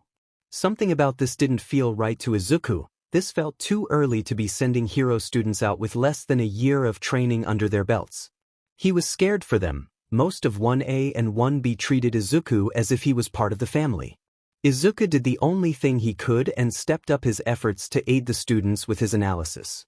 Trying to find ways to improve on the hero students' quirks as much as possible, Izuku found himself working much more closely with Hatsum Mei of the support department, giving her ideas from his analysis on how the quirks could be augmented. For Kaibara-sen, whose quirk gyrates allowed him to rotate any part of his body at high speeds, they added torsion motors to his costume that could store wound-up energy, to be later released in massive physical bursts like punches, leaps, or the slingshots also added to his costume. Kurwaro Shirai's quirk Blacked allowed him to merge his body with anything dark-colored, so Izuku gave him the idea to learn to control liquids and gases, adding black smoke bombs and ink to Kurwaro's arsenal, granting him more mobility. Yanagi Reiko's quirk Poltergeist allowed her to control nearby objects telekinetically, but generally relied on objects that she encountered in her environment, so Izuku made the suggestion of incorporating metal ball bearings, wires, and nets to her loadout so that she would always have something on hand. Uraraka's quirk allowed her to negate weight requirements, so Hatsum added drones to her arsenal that could carry and drop objects such as tungsten weights and heavy nets, giving Uraraka a possible surprise ranged option in combat. Recognizing new possible applications for Jiro Kyoka's earphone-jacked quirk, Hatsum augmented her speakers to allow for resonance drilling and sonic-kinetic hovering. Izuku and Hatsum collaborated with Yaoyorozu on possible armor designs that could incorporate materials normally too expensive or impractical to create through conventional means such as carbon nanotubes or diamond-tipped weapons.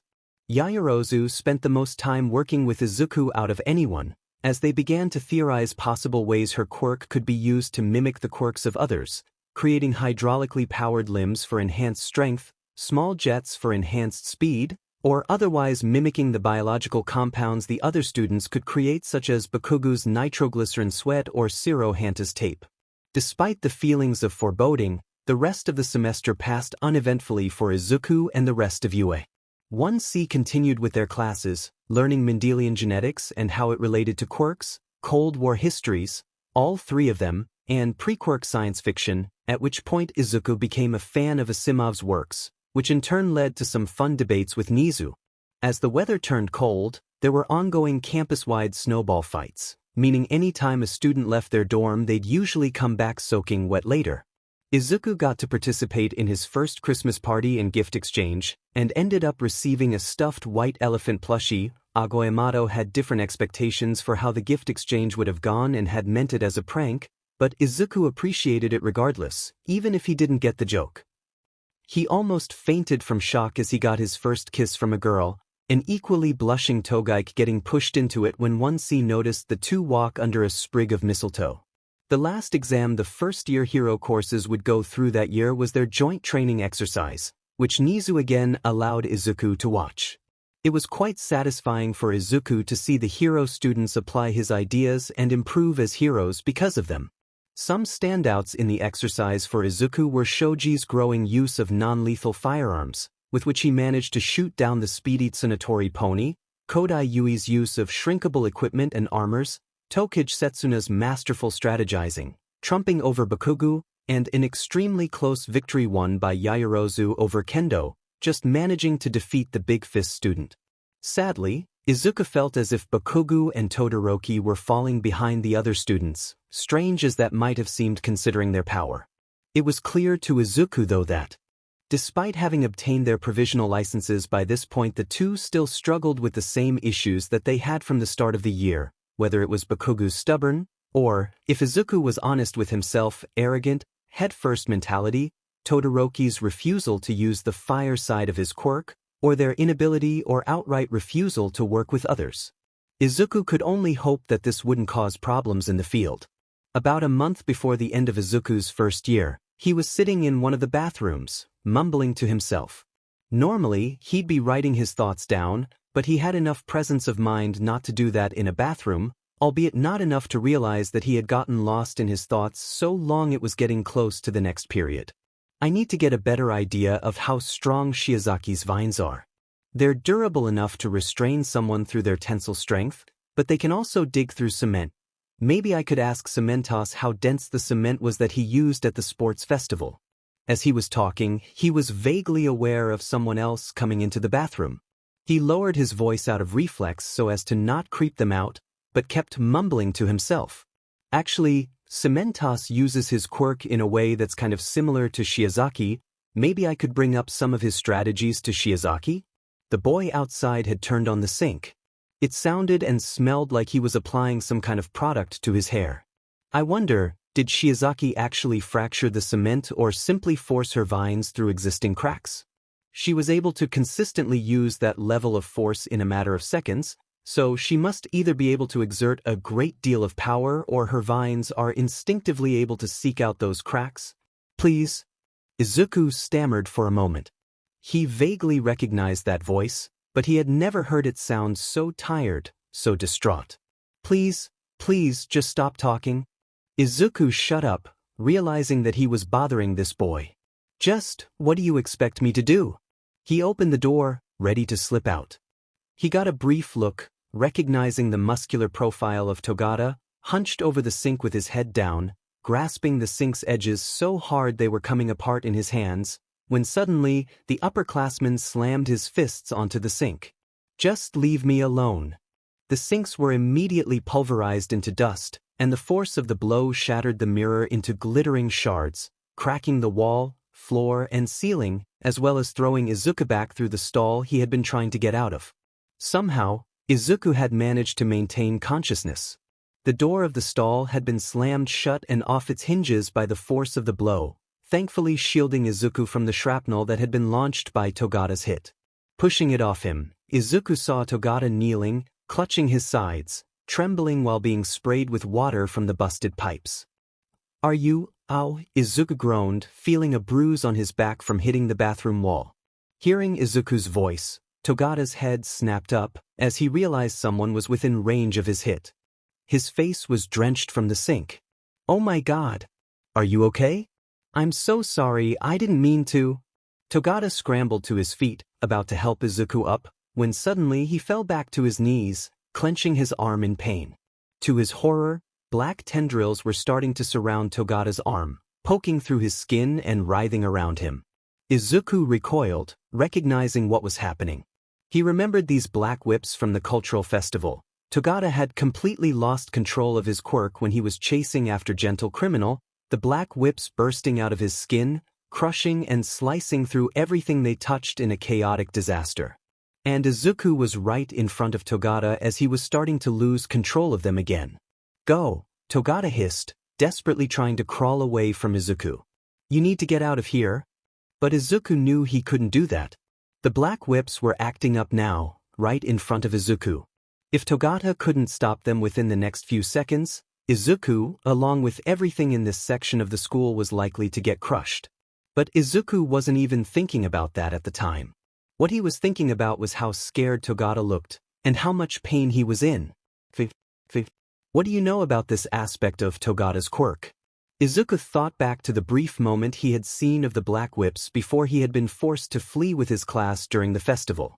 You're breaking into the school and ruining everyone's performances, so you can get attention? Do you have any idea how important this is?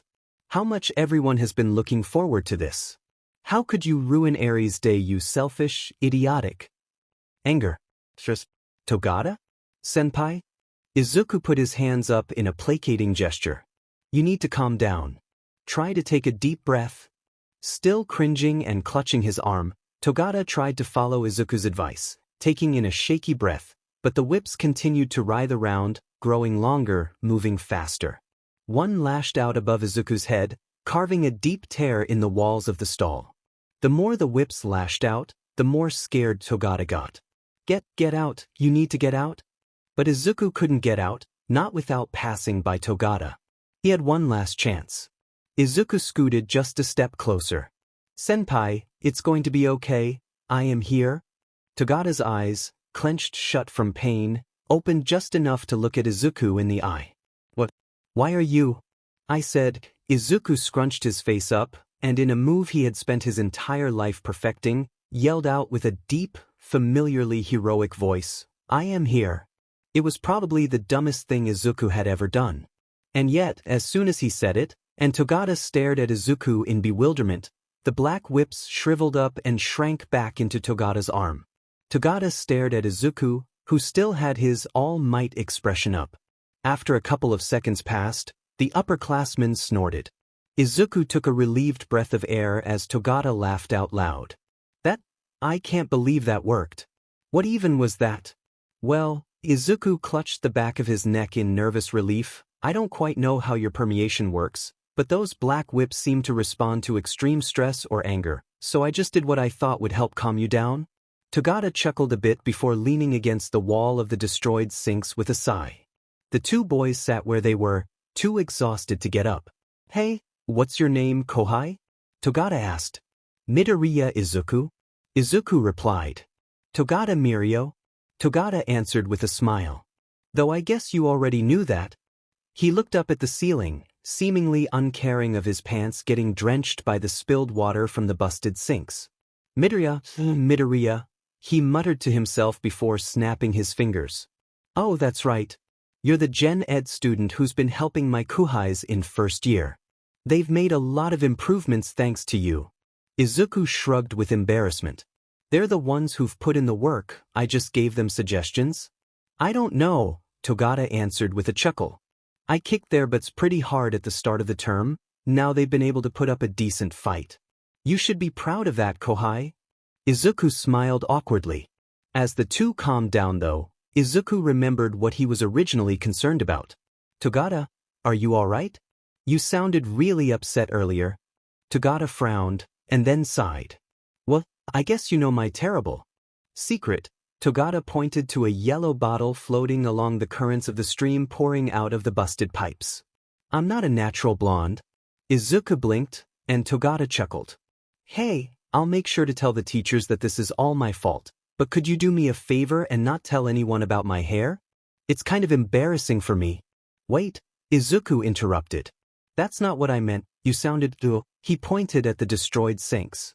"What made you lose control like that?" Togata grimaced, looking at the wreckage around him. "Oh, stress. I guess I picked a bad time to let it out, huh?" Togata chuckled, rubbing at the back of his head, revealing the torn sleeve of his blazer. It seemed that even his own clothes didn't survive damage from his hit. However, as Izuku looked closer, he saw crack-like scars on Togata's arm.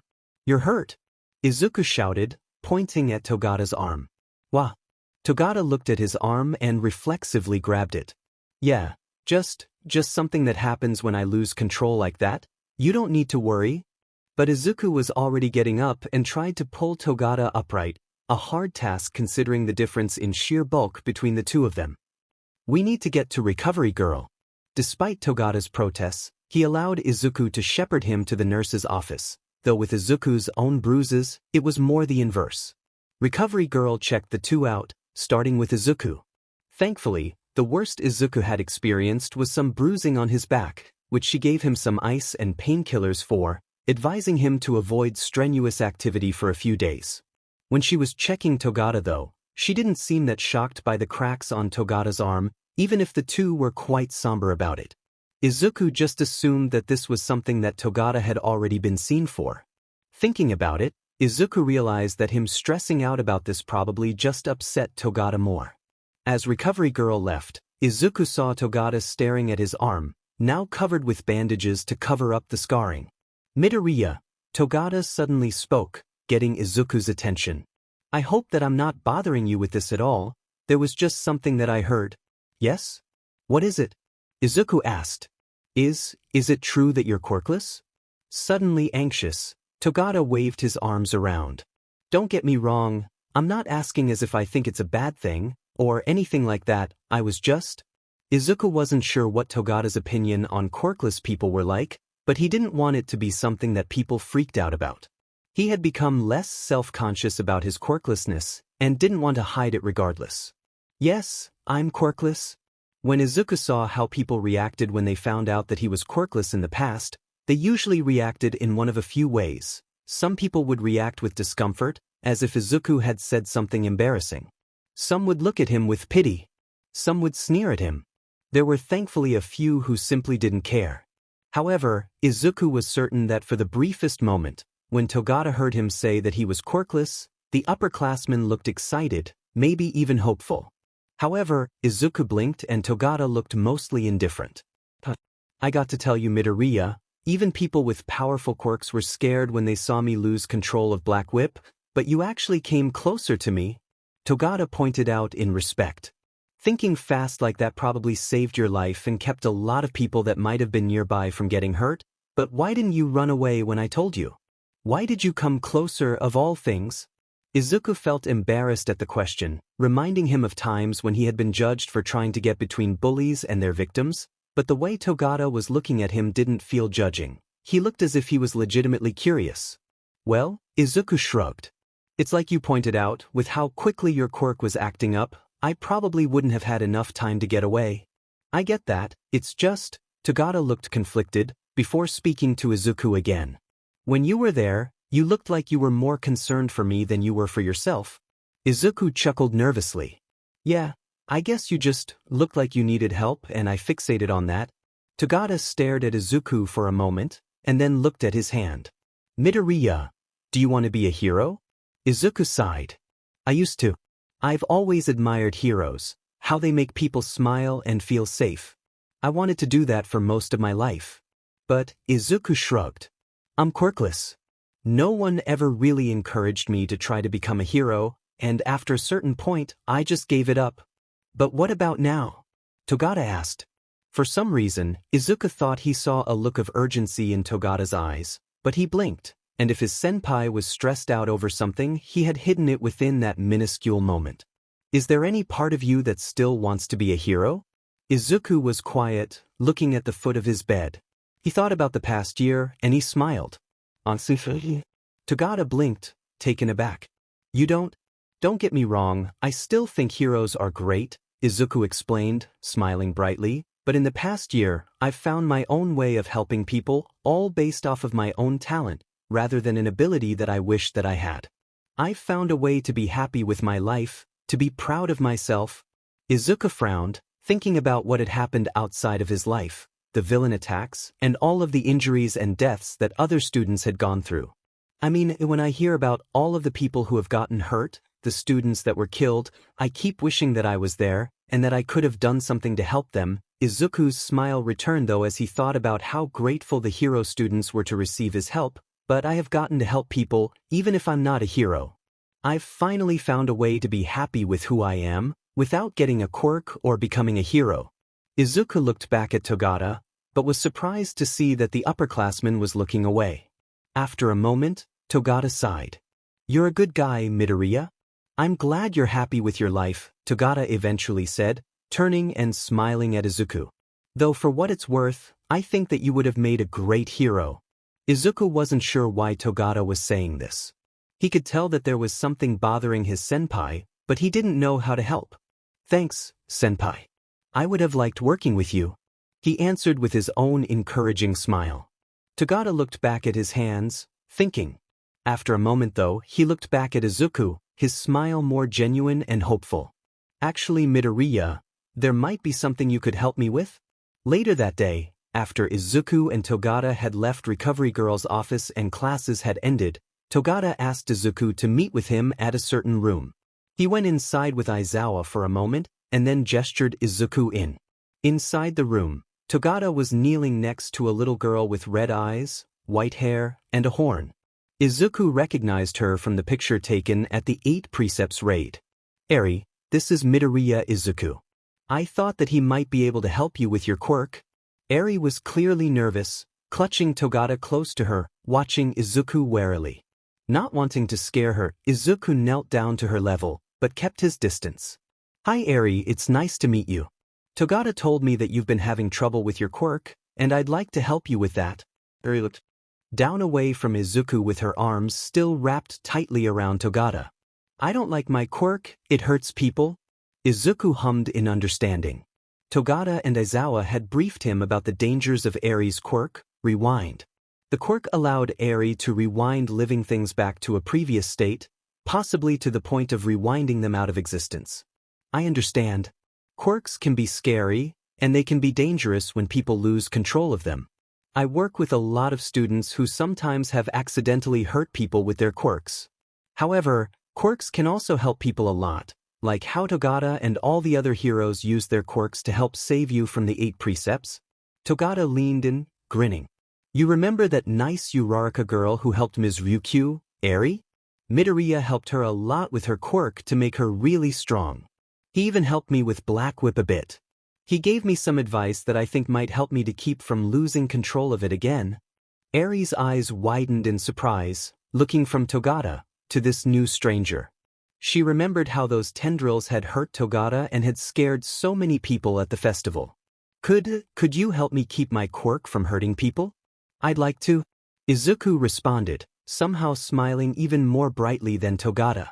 Despite not being as scared of Izuku as when he had first come in, Eri still seemed nervous, reluctant to step too far away from Togata. Think about it like this, Eri. Izuku slowly chopped his arm up and down as he explained, quirks are like knives. They can hurt people, but if you keep them nice and sharp, they can be used to help cook tasty food. I think that if you learn more about how to use your quirk and practice with it, you could help a lot of people. Eventually, Eri pulled away from Togata and gave a timid nod. Hey. Izuku spent the next hour talking with Eri and writing in his notebook, trying to get a better understanding of how Eri's quirk worked. He even brought in Monoma of Class 1B, whose quirk copyage allowed him to copy rewind, giving them another perspective on the quirk and letting them discover that it was a power stockpiling quirk. Eri had to store energy and release it to use rewind. Izuku thanked Eri for talking to him, and left with Togata, sighing. Has been through a lot, hasn't she? He noted. Overhaul did terrible things to her. Togata replied grimly. I'm glad that I was able to save her, but I haven't managed to get her to smile. She's still so scared of everything. I had hoped that the cultural festival could have helped her. Togata frowned, eyes clenched shut in frustration. But that got ruined, and then I lost control and made everything worse. Izuku frowned and thought to himself. He needed to help Eri somehow. He couldn't just let things lie as they were when there might be something he could do about it. Besides simply her own well-being, Izuku theorized that Eri's control over rewind was linked to her emotional state. Being depressed could make it harder for her to control her quirk. I need to call in some favors, he said, dialing a number and putting his phone to his ear. Togaike? Could I ask you to do something for me? Wait, you actually expect us to do this for one little girl? Agoyamoto repeated incredulously. You know, the way you say that makes it sound as if you think that this is a request instead of an announcement. It's going to happen. Togaike answered flatly. Look, Togaike, Midoriya. Kagaya stood up between the two and the rest of 1C to act as a mediator. I feel bad that we didn't get to do our performance for the cultural festival, but we have exams coming up, it's not like we have the time to. As Kagaya was speaking, Izuku held up a picture of Eri, immediately shutting the blonde boy up. Kagaya stared at the picture for a moment. Why is the unicorn child sad? Eri's been having a hard time. Izuku answered. I thought that this might be a good way to help cheer her up. Kagaya looked up at Izuku with a determined glare. It's time to earn my quirk's namesake, he announced, putting on a pair of cat ears. Eri didn't know why Togata had taken her outside with how cold it was, even with the thick and fluffy coat she was wearing. He seemed excited though, so she made no complaints. All right, Eri, here we are. Togata had taken Eri to a building she had never been to before. She remembered though from when she was first brought to UA that these were the dormitories, the buildings where the students lived. A sign on the door said 1C. Togata opened the door, and several voices called out at once. Welcome to the 1C Cat Cafe, Naya. Eri gasped at the sight in front of her. The entire common room and kitchen of the dorm had been transformed into a pastel cat-themed restaurant. Half of the students, including Midoriya, Kagaya, and Togaike, were wearing similarly bright pastel-colored outfits reminiscent of the style worn by the wild pussycats, complete with cat ears, tails, whiskers, oversized cat mittens, and boots, while the other half were working in the kitchen, still wearing cat ears. Even Yamada had come to the dorm room dressed like his students and operating a DJ table. But the students only had Eri's attention for a minute, before she realized that there were kittens everywhere, every color imaginable, all with fluffy fur and tiny paws, chasing each other, sleeping on tables, or playing with cat toys strewn throughout the room or otherwise being used by the students to tease them. Eri could hardly believe her eyes. She had seen cats before. Aizawa sometimes let her play with some of his, but there were so many here. And they were all so fluffy. "Hi, Eri." Eri's attention was torn away from the kittens to look up at Izuku, who was wearing a similar outfit to everyone else, albeit highlighted green. He looked completely silly but didn't seem to mind it here. "What is this?" Eri asked. "It's a cat cafe," Izuku explained. "It's like a restaurant where you can eat food like normal, but you can also play with cats." Togata grinned ear to ear, offering Eri his hand. "Would you like to get a seat, Eri?" Eri nodded and followed Togata and Midoriya to a low table where the three could sit on poofy beanbag chairs. The kittens frolicking around were all adorable, but she didn't want to be too far away from Togata. Thankfully, the 1C students had planned for this. A tanned boy with hair the same color as Togata's bounced towards the table as Izuku helped Eri put on her own pair of cat ears with Togata. "Hi there, Naya. I'm Kaganya. I hope you have fun here, Naya." "And I'm Yamada," Yamada called from his DJ table. "I'll be playing some tunes for all you cool cats, Naya." Contrary to his exuberant demeanor, Yamada's table started to play lo-fi music themed for cats, making it very relaxing for Eri. She noticed that it was also comfortably warm and light around the table. In fact, as soon as Eri had sat down, many of the kittens not otherwise distracted by the frolicking students started to crawl towards Eri onto her chair with her, tickling her with their little noses and paws and making adorable mewing noises. Izuku and Togata felt cautiously optimistic as they watched Eri's eyes light up as the kittens started to crowd around her. This was actually due to Kagaya, who had been given the usually impossible task of literally herding cats. Thanks to his sunshine quirk though, Kagaya was able to warm up the area around Eri in a way that drew the cats, that the classmates had either brought from their homes or borrowed.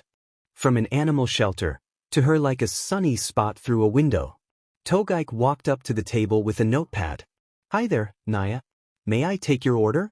We just so happen to have a special on apple-flavored treats today, Naya. We've got apple muffins, apple cookies, apple pie, apple bread, sliced apples with caramel dip." Eri's eyes lit up as Togaik went through the list of options.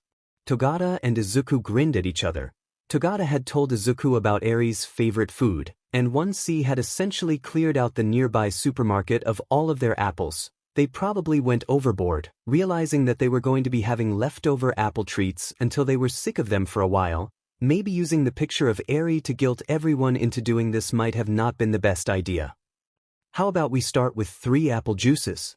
Eri can take some time to play with the kittens and figure out what she wants," Togata suggested. "Sounds good, Naya." Togaik bounced towards the kitchen to get the drinks. Eri seemed much calmer and relaxed than Izuku had seen her earlier as she played and cuddled with the kittens. Both he and Togata could see the corners of her mouth start to vaguely twitch up of their own accord, but she still hadn't quite smiled yet. Eventually, Togaik brought their orders, which Kagaya took as a hint to lead the kittens away from the table so they wouldn't try to steal Eri's food. However, Izuku began to realize that Kagaya hadn't led all of the kittens away. Quite a few were coming after him, to the point that they were climbing up his pant legs. Kagaya?" he asked. Kagaya continued to wander around the dorm room until Izuku sighed. "Kaganaya? Naya?" Kagaya turned to face Izuku. "Why are so many cats interested in me?" "Not sure, Naya. Cats go where they feel like, so there must be something about you that they like, Naya." Izuku spent the next few minutes carefully plucking kittens off of his clothes. All the while, Togata was chuckling. It certainly didn't help matters when Yamada switched the playlist to the Shadow of the Colossus theme as Izuku was trying to pull the kittens off. Finally, Izuku realized why the kittens were so interested in him, as one white kitten managed to jump up from his shoulders onto the top of his head, where it started to knead at his hair. "Ow, ow, Ow, Izuku winced, not sure how to get the cat off without hurting it or himself. Eventually, the kitten curled up on his head and went to sleep. Several of Izuku's classmates started to giggle at his predicament, when a new voice they hadn't heard laughing spoke up. Izuku and Togata both turned to see Eri giggling at the silly sight of Izuku with a kitten on his head, a bright smile finally on her face. She even went as far as to take one of the kittens and plop it down on her head, where it also curled up. Togata chuckled with tears of joy in his eyes and followed suit. Izuku's classmates all grinned, Yamada even pumped his fist up and down in celebration, but no one said anything for fear of breaking the moment. Well, now Izuku had to let the kitten stay where it was. Smiling, he knelt next to Eri. "Eri, would you like a picture of us?" "Yeah. I bet we look funny," the girl answered. The three leaned in, and using his cell phone, Izuku took a selfie with the three leaning together, wearing cats and silly cat accessories. Eri was finally smiling with Izuku and Togata. After a few minutes, laughing and playing with the kittens, Togaik brought out one final treat. "Hey Eri," Izuku said, getting Eri's attention. "Togata told me that you didn't get to try one of these at the cultural festival, so I asked a friend of mine from the hero course to show me how to make them." Izuku handed Eri what looked like an apple on a stick. However, the apple was covered with some kind of sparkling glaze. Carefully, Eri took the candy apple and gave it a bite. She gasped in joy, giving an even brighter smile than before. Finally exhausted from playing with the kittens and full from apple treats, Togata carried Eri on his shoulders back to her room with Izuku. "Midoriya," she spoke sleepily. "This was really fun, thank you so much." Izuku smiled back. "You're welcome, Eri." Once Eri had been settled down in her room, Togata and Izuku were able to give a sigh of delighted relief outside, ignoring the snickers of passing students as they noticed the Nico outfits they were wearing. The two started to walk through campus, though Togata didn't split up from Izuku as he was heading back to the 1C dorm. "You did it, Midoriya." You got Eri to smile. "Even I hadn't figured out how to do that yet. I think a big part of it was because you were there and made her feel safe, senpai." Izuku answered with a smile. Togata continued to walk with a smile, though he was facing the ground in thought. "I was actually thinking about that." He turned his head to Izuku. "Midoriya, you've already done so much for Eri and me, so I'm not sure if I should be asking this." "Hey, don't hesitate to ask me for anything, Togata," Izuku said brightly. "I want to help you and Eri as much as I can." Togata nodded. "Well, you see, I have to work as a provisional hero. All Might and Sir Night-Eye rely on me a lot." Togata's expression seemed tired for just a moment before he looked back up to Izuku. "So, I was just wondering if maybe you might be willing to keep seeing Eri? I'm not always going to be around for her." "Of course I will, Togata. I'd love to meet with Eri again." Togata grinned and nodded. "Thanks, Midoriya. I want to be sure that Eri has someone there for her." 5 years later. "Are you sure you're okay with this, Josei?" Izuku asked. He was dressed in a black suit in a show of respect, his wife wearing a dress of the same color. The tall, blue-furred fox woman smiled down at him. "I might not have known anyone who died at Jaku, but I know a lot of people who lost friends there, just like you, Izuku. I want to be there for my friends, especially Sakamata and Iwata. Besides, Inko and Eri seemed excited to spend the night taking care of Inori. It would be a shame to cut their time with their granddaughter and niece short." Izuku smiled back. "All right." He took Josei's hand and walked with her into the bar. The establishment in question was one of the businesses built to accommodate people Josei's size, partly due to being built with heroes like their neighbor Sakamata in mind. The former killer whale hero, Gang Orca, dressed in a similar black suit to Izuku's and everyone else in the bar, welcomed the two at the entrance. "Midoriya, thank you for coming," Sakamata Kugo said, bowing to the two, which Izuku and Josei returned. "We wouldn't miss it, Sakamata," Josei answered. "Right?" Sakamata looked around the bar, doing a quick head count. Izuku recognized many of his co-workers and former classmates. "I think that's everyone." Sakamata went to the head of the bar, waiting for Izuku and Josei to take a drink before he raised his voice. "Everyone." The former heroes all turned to Sakamata, falling silent. "I would like to thank you all for coming. I know that it can be difficult for all of us to make time for this sort of thing nowadays, but it's important for us to take time to remember our former comrades who couldn't be here with us. Sakamata raised his glass. To the fallen. The others somberly mimicked him. Not much happened the rest of the night. Most of the former heroes present were absorbed in their own conversations, and Izuku and Josei mostly just stepped in when one of their friends looked like they needed company. Izuku had finished a talk with Awada Karakoko, formerly Bubble Girl, and Moshi Juzo, formerly Centipeder, which ended with Awada quietly crying into Josei's arms. Izuku moved away to let her and Moshi have their space when he was suddenly pulled by the shoulder over towards his old homeroom teacher, who was talking with Fukukado Emi, formerly Ms. Joke. There he is. Yamada slurred drunkenly. There's my top student. Fukukado looked concerned, so to try to save Yamada's dignity, Izuku grinned in response. Hey Yamada-sensei. Are you doing alright? Me. Yamada put his hands on his chest. I'm doing fine. Hey Emi. Yamada spoke to his date, slumping over their table. Little Lise, little Emiria here. He hiccuped, was my best student ever, hosted the last sports festival with me after show got canned. Izuku shuddered as Fukukado looked downcast at the memory of her old friend. Thankfully, Josei saw what was happening and stood next to Izuku for support. He was the last student Nezu ever took on, scared the hell out of me when he did, thought the two were going to take over the world, Yamada giggled. Fukukado put her hand on Yamada's shoulder to try to steady him. Hisashi, I think you've had a bit too much to drink? Hey Midoriya, you remember Nemuri?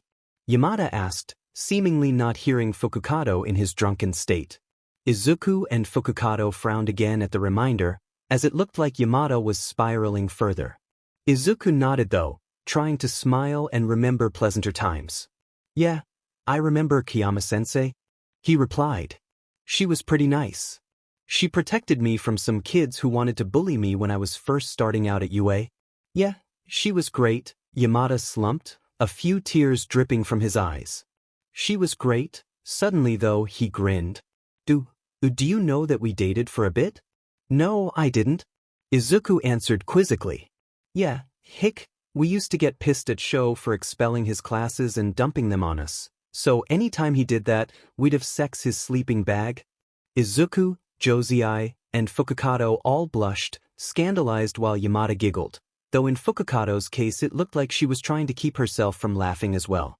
She hugged Yamada, allowing him to lean on her, smiling gratefully towards Izuku for his kindness. I think we're both probably good for the night. Thanks for talking, Midoriya. Any time, Fukukado. Izuku answered as the woman helped steer Yamada out of the bar. Izuku and Josei sat by themselves for a moment, blinking at the mental image that Yamada had put in their heads. Hey lovebirds. Their silence was broken by the approach of Tsutsumi Kana, formerly known as Lady Nagant, followed by Yaoyorozu, her current student. Midoriya, may we sit here? Yaoyorozu asked politely. Hello Yaoyorozu, Tsutsumi, please do. Izuku said. Is Yamada-sensei going to be alright?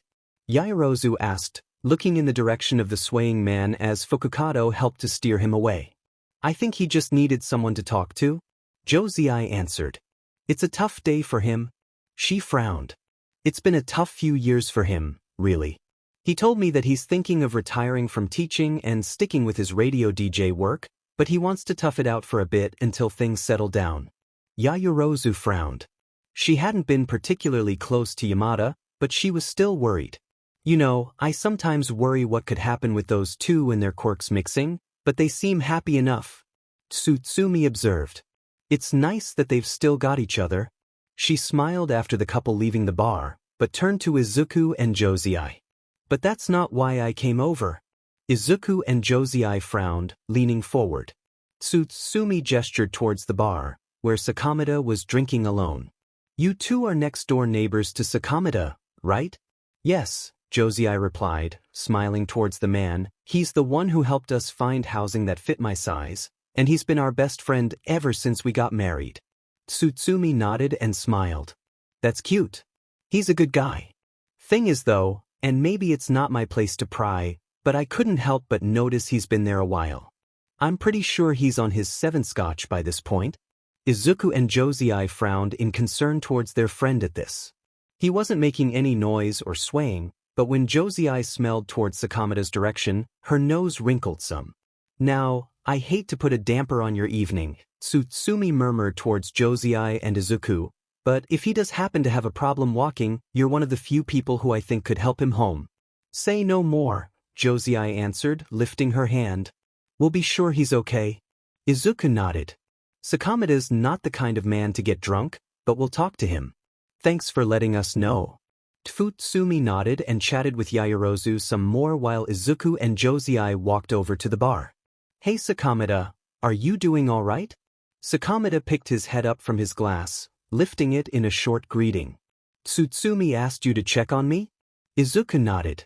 Sakamata had much better hearing than an average man, so it was usually useless to try to keep secrets from him. The man sighed. Just let me finish this one, and I'll be done for the night.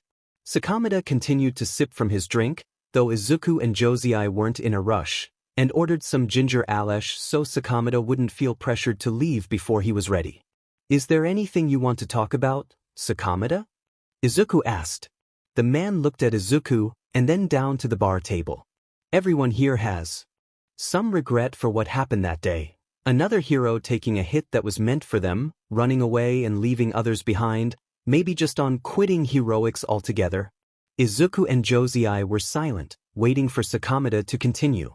Did you know that I was in charge of testing the students who failed their provisional license exam, to give them a second chance? Yes. Izuku nodded. My aunt mentioned you were teaching Bakugo? Sakamata groaned. Yeah. They were all difficult, but I realized pretty quickly that kid was a waste of my time. I wanted to outright tell UA to just drop him to Gen Ed, but Sakamata glowered, making Izuku shiver. The man was Izuku's best friend, but he could still be intimidating when he was angry. The HPSC wouldn't let me. By the time Jaku was approaching, they told me to pass him so he could be part of the battle. Him and Sakamata closed his eyes. Him and Todoroki. Sakamata was silent. Izuku let him have his space, realizing now what was bothering him. I knew they weren't ready. Bakugo proved why later on, but Todoroki, he was so set in his ways, refusing to put everything he had into being a hero, as long as it reminded him of his father. Sakamata sighed, putting his head in his hands. I thought at the time that he was just being a stubborn brat, spoiled by being the son of one of the top heroes. I said things to him that, knowing what I know now, probably just made him dig his heels in more. He needed a therapist, not a drill sergeant. Sakamata, Josei gently put her hand on the man's shoulder. There were a lot of people who didn't realize what was wrong with him. None of the teachers did either. But I was supposed to be the final word on whether or not he got his provisional license and whether he could participate in that battle. Sakamata growled. And I knew that he wasn't fit for duty. I told the HPSC as much. But they wanted heavy hitters. And they wanted to make a good impression for a fight that they weren't prepared for. The winner of the first year's sports festival that survived the USJ attack, that All Might sacrificed his health to rescue from villains, and the son of the current #1 hero. Just forget the fact that these were kids who hadn't even finished their first year of school and had clear personal issues. I tried telling them no, but in the end, it didn't matter. Those two got their provisionals and got sent into war. Sakamata stared into the amber puddle left in his glass, a bit of ice slowly melting away. And Todoroki? Present day / the start of Izuku's second year. 3 funerals in 1 year. This wasn't something that should have happened at a high school, Izuku thought to himself, though UA was hardly the only place holding a memorial ceremony. This one was by far the worst. 3 portraits were on display.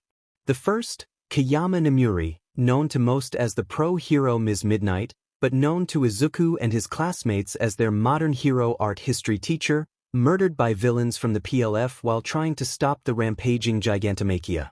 Next, Todoroki Shoto, silver medalist at the previous first-year sports festival, hero name Glacier, murdered by the villain Dabi in his reveal of himself as Todoroki Toya to Endeavor, along with scores of others that the lunatic prodigal son had incinerated.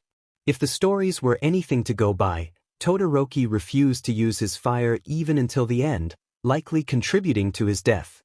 Finally, Togata Mirio, hero named Lemillion. Togata had told Izuku that he had called himself that as a statement of his goal to save 1,000,000 lives. Perhaps in the end, in whatever suicide attack he pulled that managed to destroy Shigaraki, Gigantomachia, and most of the PLF's nomus, he had done that. At least that's what Izuku agreed to tell himself when Sir Night Eye and All Might gave their eulogies to the young hero, the former symbol of peace looking absolutely broken. People had been unsettled when they saw what All Might truly looked like as a man, but he had still exuded a sense of confidence and hope in the future. That was gone now. This was what he had been trying to keep Izuku away from. Death at the hands of villains with enough power to destroy entire cities, leaving hardly anything to identify their victims with, leaving behind loved ones to despair. Even now though, Izuku couldn't help but wish he could have been there, that he could have done something to help someone, to dig through some rubble, to get civilians out of harm's way, anything. He hoped that his analysis had helped the other hero students at least. Eri had been quiet during the memorial, sitting next to Nijire, one of Togata's classmates and another of the big three who had helped during the 8 Precepts raid. Izuku had looked over at her a few times during the funeral, worried for the little girl. He had expected Eri to be barely able to keep it together, to spend the memorial crying, but her expression had seemed blank. Once the memorial ended, Izuku went to talk to her. "Eri, how are you doing?" Coming closer to Eri, Izuku could see that she wasn't as blank-faced as he had thought. Tears were collecting at the corners of Eri's eyes, and she seemed to be shivering. "Are you all right?" he asked. "Mirio wanted me to smile." Eri eventually whimpered out, sniffling. "He didn't want me to be sad. He told me that smiling makes you stronger." Izuku sighed, exhausted, and knelt down next to Eri. "It's okay to be sad, Eri." "But Mirio didn't want me to be sad. He was always smiling, even when he was hurt, he was still smiling." Izuku grimaced, and carefully put his hand on Eri's shoulder. "Togata smiled so you wouldn't be afraid when things were scary. I think that was pretty brave of him. But I don't think that it's a good idea to keep yourself from being sad when sad things happen. I think that it could hurt us to hold that kind of thing in." Izuku thought back to his encounter with Togata, all of the times that he knew that Togata was hurting, but he would continue to smile, even though Izuku knew it was fake. He understood it. All Might had told Izuku his smile had served the same purpose, but Izuku didn't think that was a good mentality for someone to have, let alone a scared little girl. Eri was sniffling more. She couldn't look at Izuku, but she put her head against his chest. I miss him." Eri cried into his shirt. Izuku hugged her, rubbing her back gently, letting her cry in private. It's all right, but why did Mirio have to die?" Izuku hugged Eri closer. "Bad people, Eri. Bad people like Overhaul, who were going to hurt others like you were hurt, unless Togata stopped them. He saved a lot of people, Eri. I wish he hadn't died. I wish he was still here too." Izuku let Eri stay and cry on him until Nijire tapped Izuku's shoulder, letting him know that they needed to go. Izuku sighed and carefully pulled away from Eri, his hands on her shoulders. "Eri, I know that things are going to be hard for a while. But we're going to get through this. I want you to be happy too, but we don't need to rush that. We can take as much time as you need, okay?" Eri didn't respond other than to whimper some more, but Izuku was pretty sure she had heard him. He hugged her one more time. "If you ever need me, let me know, and I'll do whatever I can to be there for you, Eri. It's going to be okay." Nijire picked Eri up and carried her away in her arms, letting Izuku catch up with his classmates. 2C, along with every other student in the school, went back to their dorms and, as one, gathered around the television sets to listen to the Prime Minister's press conference. There had been rumors about what he was going to say. How could there not be with what had been happening ever since Jaku? On the same day that the heroes attempted to snuff out the League of Villains and the newly christened Paranormal Liberation Front, the PLF had launched an attack of their own, the main building of the HPSC being destroyed and the president of the HPSC nearly killed by the villain Redestro. As the heroes fought against the PLF, one of their other members, codenamed Skeptic, released evidence of the HPSC's corruption, including a video showing the number 2 hero Hawks assassinating a villain named Twice. Skeptic also released Dabi's statement showing himself as Todoroki Toya, explaining the #1 hero's crimes in forcing his wife into a quirk marriage in order to produce offspring powerful enough to supplant All Might, and the abuse Endeavor performed on his family. Most of the country saw Toya as nothing but a pathetic murderer, but that did not dismiss the truth of what had happened to him, of how he and other members of the League of Villains had been hurt by the hero system, or of the corruption of the system that the PLF had revealed. As the 2C students waited for the conference to start, Izuku thought to himself that had the PLF survived at all after the Battle of Jakku, ironically the HPSC might have come out looking better, or at the very least looking like the lesser of two evils, a necessity to maintain Japan's security in a time of crisis. Perhaps in another world, if the heroes had to fight against an organized threat long enough for the HPSC to pull itself together and bury some of its secrets deeper, it could have still salvaged its image. Unfortunately for them, the corruption that Skeptic had revealed, let alone the fact that the HPSC had essentially drafted children into a war with a terrorist organization, meant that soon after Jakku, both the United Nations and the World Heroes Association had launched an investigation into the organization.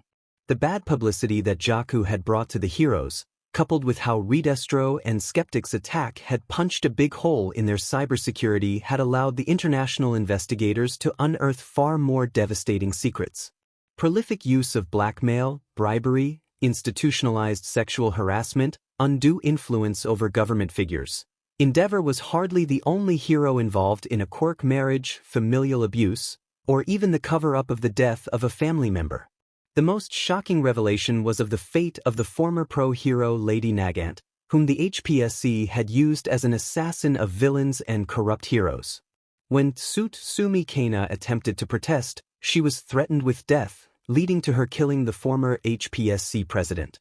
Lady Nagant had been jailed in Tartarus without trial, her fate being used to threaten other reluctant agents. The Japanese government was being forced to review Tsutsumi's case, with the current rumor being that they would have to release her due to pressure from the UN to question her. Ironically, Hawk's killing of Twice, which was used as one of the inciting reasons for the investigation, was deemed justifiable, considering the massive damage that the villain would have caused had he not been stopped. The president of the HPSC had woken up from the damage she received from Redestro, only to find herself in handcuffs and being dragged off to Tartarus herself, along with almost all the HPSC's high-ranking members. It seemed as if every day a new revelation was made of the corruption of hero society, whether it be the reveal of an assassination that the HPSC had done, a hero resigning in disgrace, or of a new story of how the HPSC had been manipulating Japanese politics for their own ends. Most shocking to 2C though was when the WHA and UN came to investigate UA itself with the Ministry of Education. Izuku had been sure that nothing would happen, that UA was simply tangential to the ongoing investigations into the HPSC, though it was strange to hear a rumor of a focus on 3A of all things. The WHA finished their investigation first roughly a week ago. The Japanese Hero Public Safety Commission has been shown to have misused its influence, covering up deficiencies in hero society to exude the veneer of justice.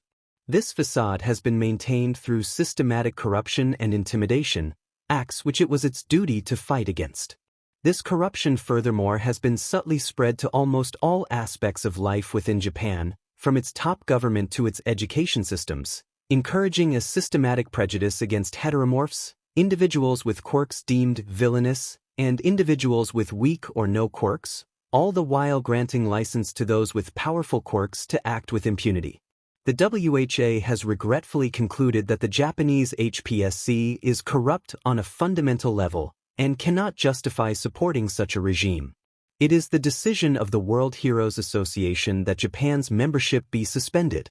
On its own, this was as much as the WHA could act against the HPSC, not counting any actions made under the UN's authority, but it had devastating consequences for Japan's image to the rest of the world. Officially, losing WHA membership meant that Japanese heroes lost the authority to operate outside of their own country. However, the true damage from this action was from what was left unsaid. All UN member states had WHA membership. Losing it meant that the WHA saw the Japanese hero system akin to one run by a third-world dictatorship like North Korea. The main reason why membership was denied to these countries was from fear that the heroes would act as foreign assassins or kidnappers. Japan's reputation on the global stage was irrevocably besmirched. Izuku was horrified by this. The heroes that he had admired all his life were deemed as agents for a corrupt organization by the rest of the world, and were seen as corrupt by association. People who had helped others, who had inspired him for years, had their reputations ruined.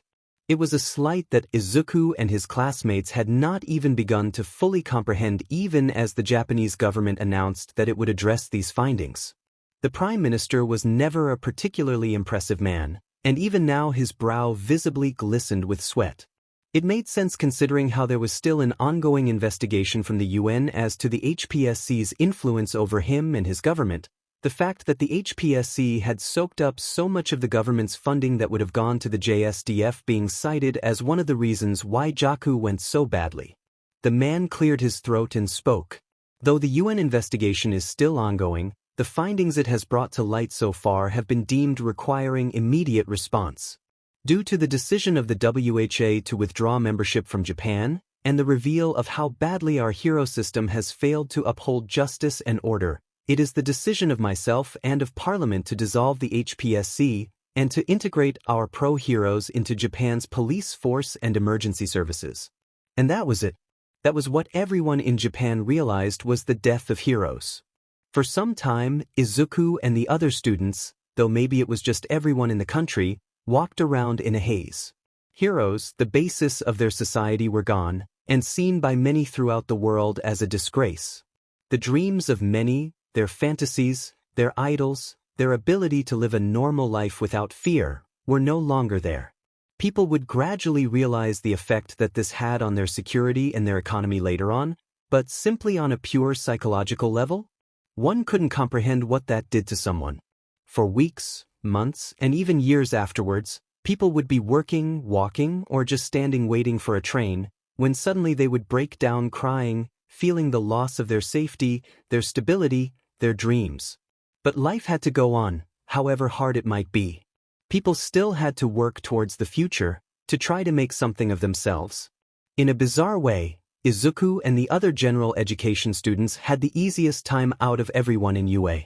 The hero courses were left trying to figure out what to do now that their career path was essentially non-existent, if there was anything they could do, if it was possible to integrate into emergency services like their government expected them to when they had been trained with completely different tactics.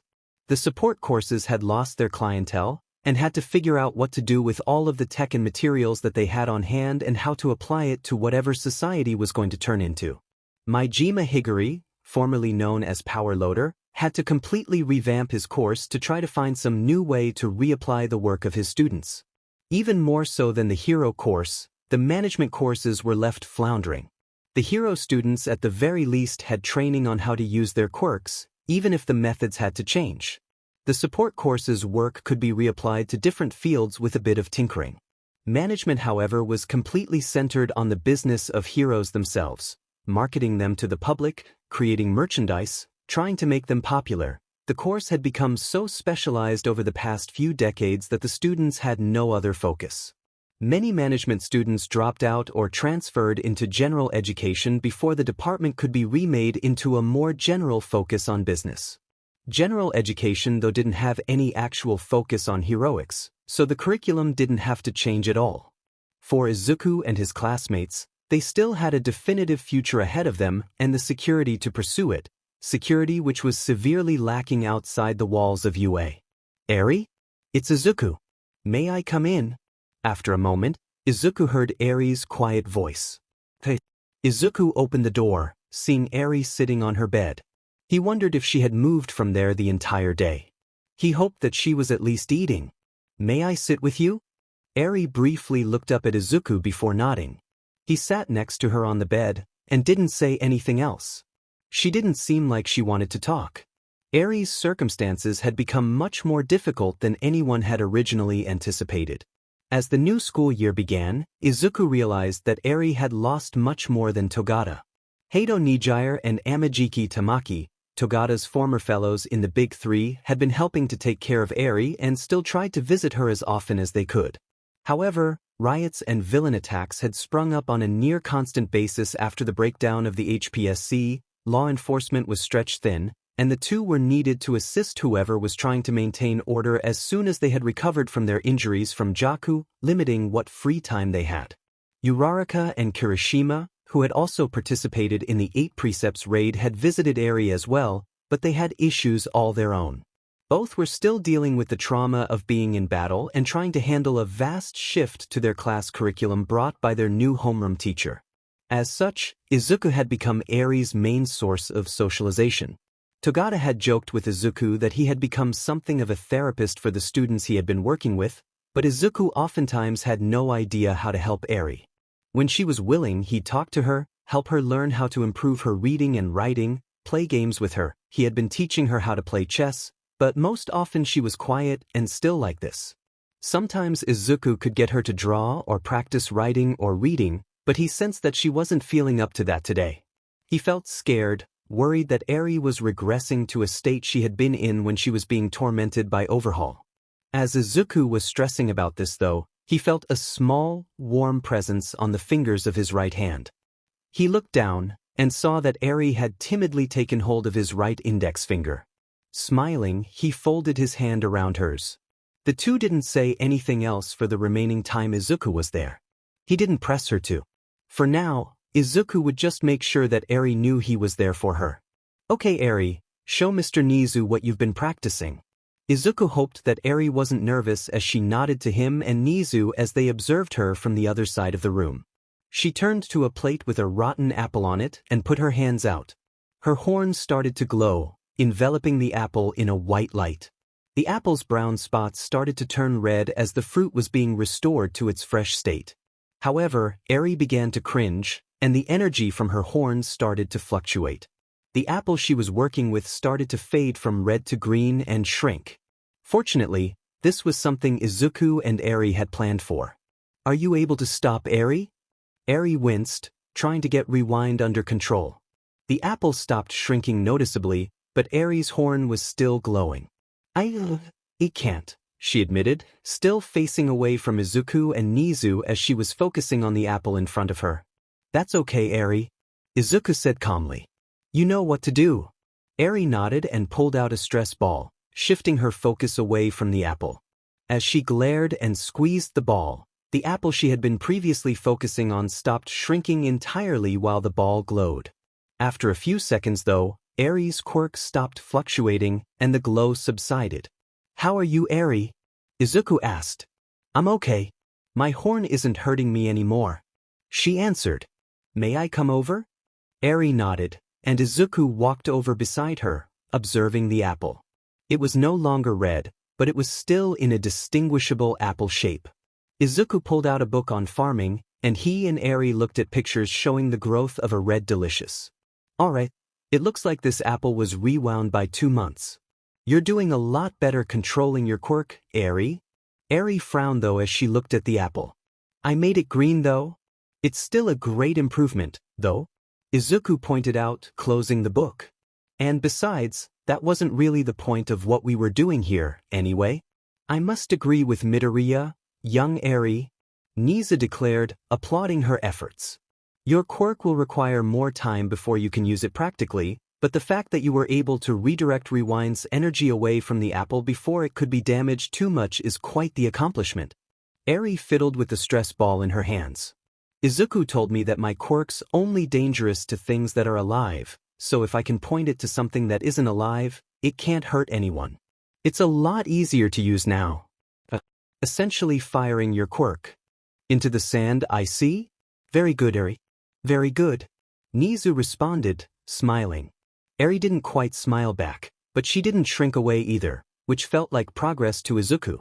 After Izuku had finished his time with Eri and had to head back to his dorms, Nezu met him outside, staring out at the setting sun. Vaguely, Izuku could still hear chanting and shouting outside the gates of UA and likely beyond. He wondered how much more Nezu could discern with his enhanced hearing. I was quite concerned for Eri's well-being when the school board had Aizawa retire. Considering how potentially dangerous her quirk can be, there was a chance that she would have had to be transferred to a state-run orphanage to contain her without the safety Aizawa's quirk provided. If the government could have spared anyone to check on her as things are right now, anyway. Izuku felt sick at the thought. He had considered this possibility when Aizawa had explained to him and Eri that he wasn't going to be able to take care of her anymore and other UA teachers would be watching over her, but it was quite something to hear it spoken out loud. Which is why it gives me great pleasure to be able to show Child Services the progress you've made with Eri. It will still take some time for her to properly use Rewind, but with the safety measures you've provided, I am relieved to know that she will be allowed to be somewhere safe and familiar to her. The Chimera looked up to Izuku. Truly, Midoriya, I am grateful to you. Taking you on as my student may have been one of the greatest decisions of my life. This news, and the sincere gratitude from his mentor touched Izuku, and he smiled back. It's a relief to me too, sir. You've been the best teacher I've ever had. Nezu stared at Izuku for a moment before looking away and sighing, staring at the horizon again. I'm glad you think so, Midoriya. I've made many mistakes as of late, and it is good to know that I have still managed to make a positive impact in my students' lives. The fact is though, you've done far more than just be a good student, and you have my gratitude. Is there anything I could do to repay you for this? Izuku was going to say no, but the sound of a crash far off in the distance of Mizudafu made him pause for thought. There might be something. Didn't you say that you needed to hire more help for Recovery Girl? I'm not sure about this, Izuku. Izuku clenched his phone, trying to keep his own fear out of his voice. He had meant to call when he had a free period, after he had time to get all of his arguments together and present a case that would hopefully convince his mother to apply for a nursing job inside UA. However, when he had read the hero post, still active even after the HPSC's fall, that morning before class started, he had rushed outside so quickly he had nearly knocked Yamada over to call his mother at her hospital immediately. Homeroom be damned. Principal Nezu has assured me that UA doesn't operate off of nepotism, so he's not going to give you a job just because I asked. He did tell me though that he needs to hire more nurses to help Recovery Girl, and the pay and benefits are a lot better than what you're getting now. Not to mention, Recovery Girl has had to go out and help people even more than any of the doctors at your hospital. Izuku pointed out. If you got a job here, you'd be relieving a lot of work from her shoulders and helping out a lot of people. You'd get to live on the campus, Mom. It would be so much easier for us to spend time together, Izuku said, trying to haggle his mother out of her reluctance. Izuku, I appreciate how highly you think of me, but UA is still the top school in the country. I don't think that I really have the credentials for a nursing position there. I've looked at the job requirements. You more than meet them. Please, could you at least apply? Izuku begged. I don't like that you're living by yourself while all of this is going on. Sweetie, you don't need to worry about me, Inko said, trying to reassure her son. Izuku's relationship with his mother hadn't been perfect, but he loved her more than anyone else in the world and knew that she loved him just as much, if not more. She was his lone support and friend for most of his life, who, despite not believing in his dream to become a hero after his quirkless diagnosis, had always been there to talk to him, or to offer him a hug when he wasn't willing to talk. He'd feel sad and guilty towards her when something was upsetting her or when she felt stressed, and he tried to be there for her as much as she could be for him. Sometimes, Izuku would feel frustrated when he knew his mother was upset, but she'd pretend that nothing was wrong. Perhaps that was hypocritical of him. However, having seen what he had on his phone prior to calling, and hearing his mother tell him not to worry, it was the very first time in Izuku's life that he actually felt angry at her. Stop. Izuku suddenly hissed, practically feeling the flinch on the other side of the line. I know that you're not telling me the truth about how bad it is there. What? Izuku, why would you say something like? Someone posted pictures of Airjet after he was attacked, Mom. I know that you aren't telling me how badly he, or any of the other people caught up in the mob were hurt. There was silence on the other end of the line, but faintly, Izuku was certain he could hear his mother sniffling and hyperventilating.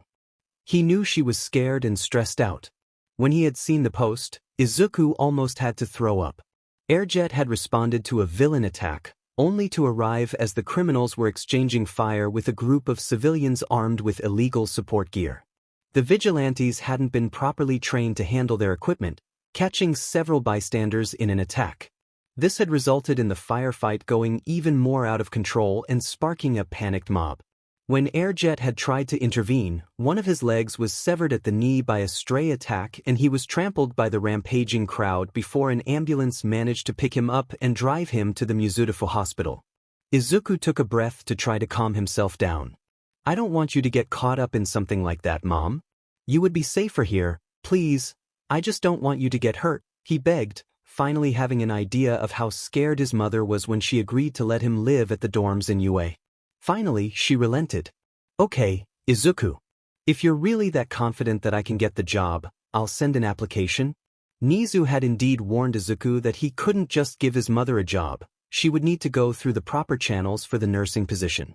That being said, him receiving her application, interviewing her for the position, and offer of the job took less than the span of a week.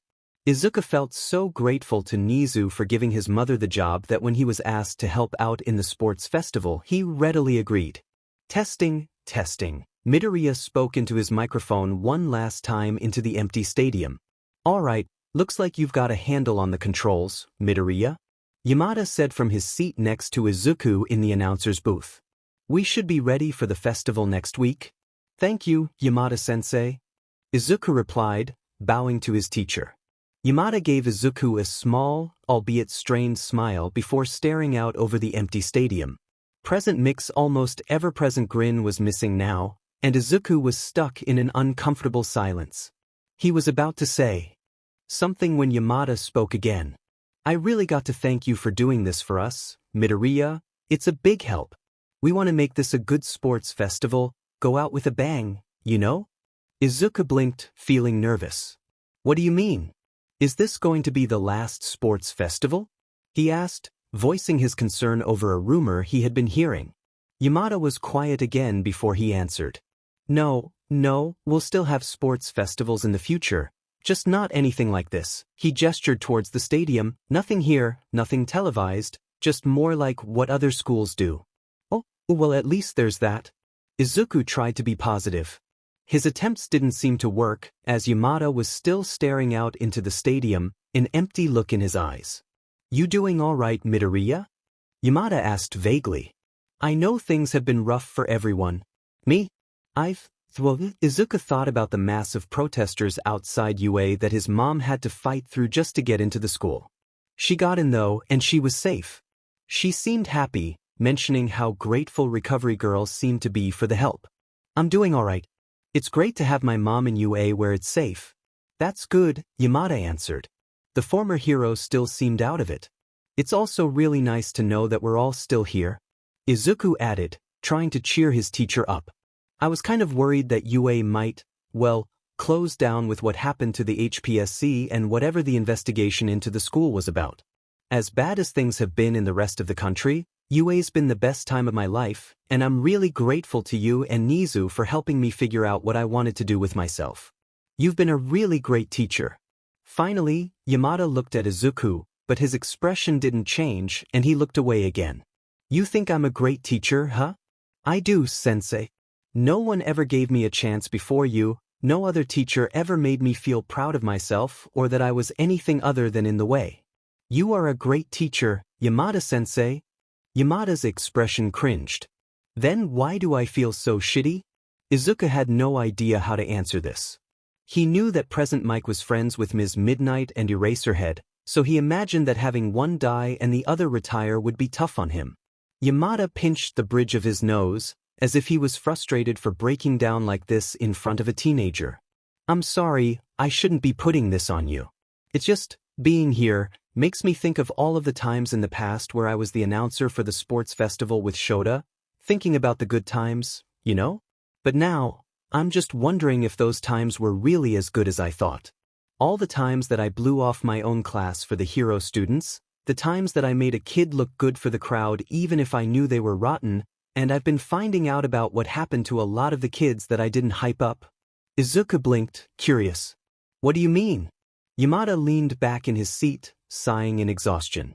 I don't know if you'd heard about this, but Sho had a reputation for expelling the most students in the school. The year before last, he expelled his entire class. He expelled the entire class? Izuku exclaimed out loud, finding it hard to believe. Yeah. Thing is, we thought it wasn't as bad as it sounded.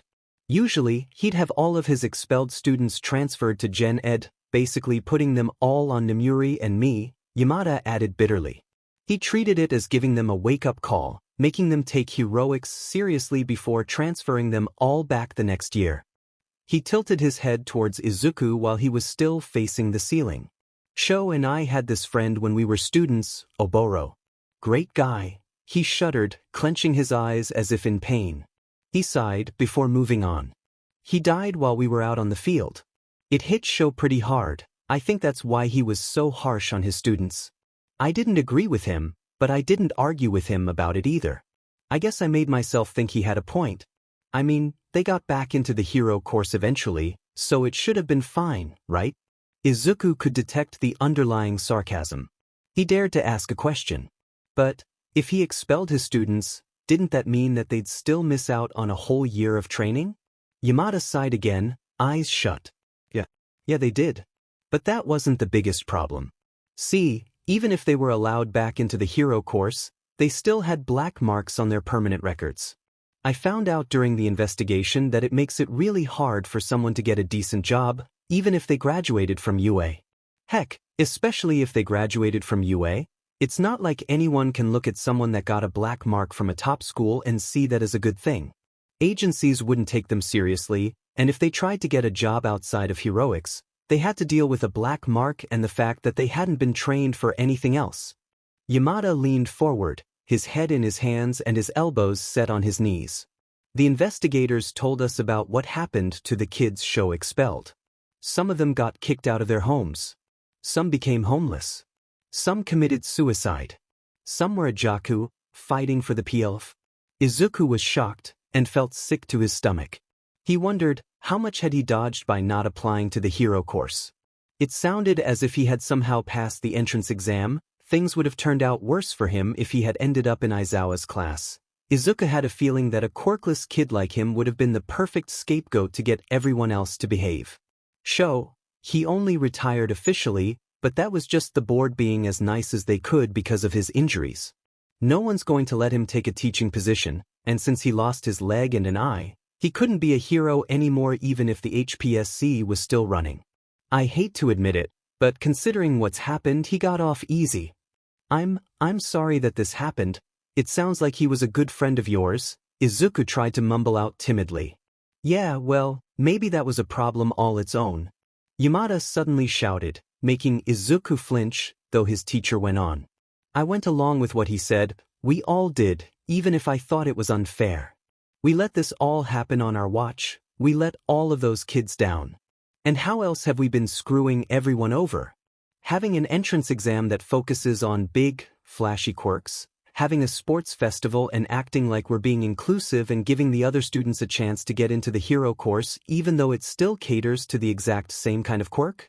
Letting psychopathic kids use their quirks to maim their classmates on live television? Can pushing his class into a stupid rivalry with Sho? We made heroics a competition, no, a popularity contest. And Sho was always ragging on the system even though he was the one benefiting from it. And I just let him. I treated it like a joke. But Yamada finally needed to take a breath and looked at Izuku, who had cringed away, staring at his teacher with his hands over his ears. None of the glass was cracked, so Yamada was pretty sure that he hadn't used his quirk, but he still just unloaded a truckload of angst on a 16-year-old.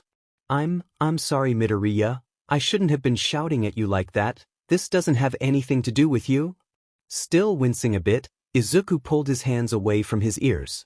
It's all right, sensei. Things are kind of tough now, I get it. You made mistakes just like everyone else. We've just got to try to learn from them and try to figure out how to move forward. Yamada sighed and sat back up straight. Yeah, I guess that's all we can do.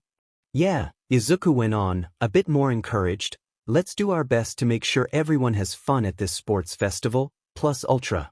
The most Yamada could manage was a small smile, though his heart still didn't seem really in it. Yeah, let's make this a good one. We owe it to those kids. Taking Izuku's advice to apply to UA was one of the best decisions of Inko's life. She had her friends at the Muzudafa hospital, but Inko couldn't help but pick up on the condescending attitudes of certain coworkers towards her when they found out that she had given birth to a quirkless son. Some looked at her with contempt, while others acted as if Inko was carrying a heavy burden. Both attitudes Inko had been forced to learn to ignore lest she give in to her urge to use her quirk to rip out some teeth. At UA though, when the other staff realized that Izuku was Inko's son, they had nothing but praise for him. Kansekijiro had talked about the improvements his students had made to their quirks thanks to Izuku. Maijima had told her of how some of Izuku's ideas would have suited him well to the support course, and her new supervisor Shizenji Chio, formerly Recovery Girl, had confided her gratitude in Inko how many student injuries Izuku's analysis had helped to avert. Inko had already been proud of her baby boy coming to UA at all, but hearing about all the good that he had done?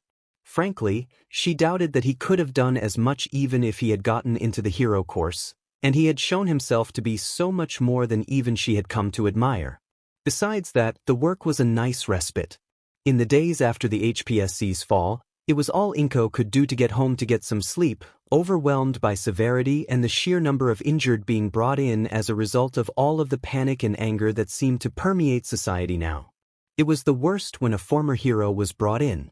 Quite a few were still trying to do their jobs, but without the support and coordination of an organization like the HPSC, injuries and fatalities were skyrocketing.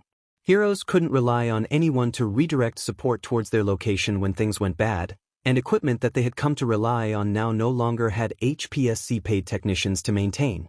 All of that was a minor concern compared to the sheer number of heroes who had simply quit, abandoning their profession in response to the loss of the HPSC's support, the trauma of what they had experienced in Jaku, or simply the constant vitriol they faced from the public that they were expected to still protect, leaving those who remained with even less support.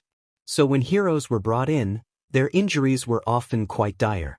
Airjet's situation was hardly unique to him, and Inko had been hiding just how sick and exhausted she had felt to Izuku many times before their phone call. In truth, Izuku had probably saved Inko's life simply by preventing her from having a nervous breakdown from the stress of the job. There was quite a bit of work to handle under Shizenji, but even with as intense as some of the students' exercises could get, it was nothing compared to what Inko had seen, and Shizenji was truly grateful for Inko's help. It was such a nice respite to have someone who took her so seriously, who saw her son as a mark of pride rather than something Inko should be embarrassed about like a few of her old coworkers.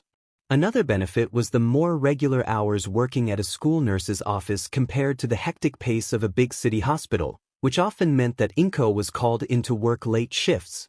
Nowadays, she had time to go home regularly, read a book, take up yoga, take a nap, or visit Izuku.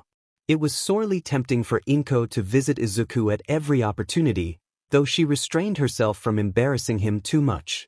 On the occasions that she did drop by though, Inko couldn't help herself and ended up cooking a meal for 2C, earning her the title Mamadoriya, which she was rather proud of. That being said, sometimes her visits could get uncomfortable, and not for the reason that one might normally assume for a mother visiting her son in front of his friends. As far as Inko could tell, Izuku was never bothered by her dropping by, nor were any of his classmates. They were always very welcoming, and particularly grateful whenever she found something to help them out with. However, on a few of these visits, Inko would find one of the students crying. When she asked Inui Ryo, the school's guidance counselor, about this, he made her realize that her mothering them, cooking for them, helping them with homework, or talking to them about their problems, might be reminding them of their own parents, triggering some fears that they had of their family's safety outside of UA. On a few of these occasions, where Inko would find a student off on their own, knees tucked into their chests, she could only try to offer what assurances she could. She began to understand how her son felt, becoming something of another therapist for these kids. Unfortunately, Inko could see that her free time was not a luxury shared amongst many of her coworkers. While the title of Pro Heroes did not technically exist anymore, many of the teachers at UA would still go out in an attempt to maintain the patrols they once had. Allegedly, they were still supposed to be directed by Japan's Ministry of Law Enforcement, though as the government was reeling from the loss of the HPSC, Much of the pay and chain of command was lost, and required those willing to maintain their posts to act on their own initiative, further complicating an already horrendous mess. Yamada, Izuku's homeroom teacher, was one of those who was trying to carry on and keep things from falling apart even more. Due to how his quirk voice could be used to quarrel and rebuff large groups of people, he was often asked to patrol areas where riots were suspected to spring up. This, coupled with his duties as a teacher, made it difficult for him to get time outside of work, which was even more concerning due to the fact that as Aizawa's closest associate, he was currently the teacher taking care of Eri. Izuku had been somewhat evasive about the little girl whose quirk he had been helping to control. Though once Inko had been made part of the UA staff and was given more clearance, she could understand why. Inko did not want to think about what had happened to such a little girl while imprisoned by the 8 precepts, and she was likewise unsettled by what accidents involving a quirk as powerful as Rewind may have entailed, and how they would have affected Eri's mental well-being. Learning that Izuku had taken such a proactive effort in helping a girl in such a difficult situation made Inko even prouder of her son than she could have imagined. So, when she overheard Yamada saying that he needed to take a night to go on patrol, requiring that Izuku babysit Eri, Inko volunteered to help. That night, Yamada greeted the two at the door of his apartment, thanking them before he had to rush out.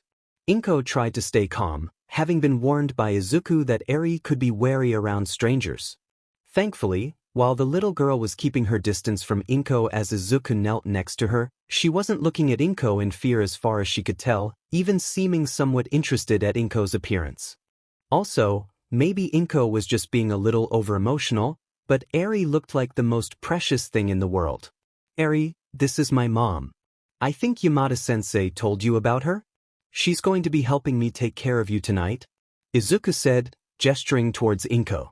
Inko smiled at the little girl, doing her best to be gentle and keep her distance until Eri felt comfortable with her.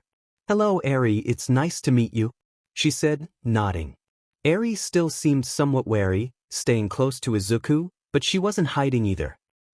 Hello, Mrs. Midoriya. Eri tried to bow back. You look like Izuku? She observed. Inko laughed. Yes, I suppose I do. Izuku picked up most of his genes from me, after all. Thankfully, Eri seemed comfortable with Inko enough that Izuku could start to carry on with their usual tasks for the day. As Inko got the ingredients for dinner together, she observed Izuku handle some quirk training with Eri. He pulled out several apples that had been left out to ripen for too long, and instructed her to try to rewind them back to a fresh state. While Inko wasn't as intrigued by quirks as her son was, it was fascinating to watch as Eri's horn glowed and enveloped each of the apples in turn, watching as they slowly turned a brighter red, though from there Eri seemed to have trouble as she continued to channel energy into the fruit until it disappeared, turned into a bud, or was reduced to a small, green color.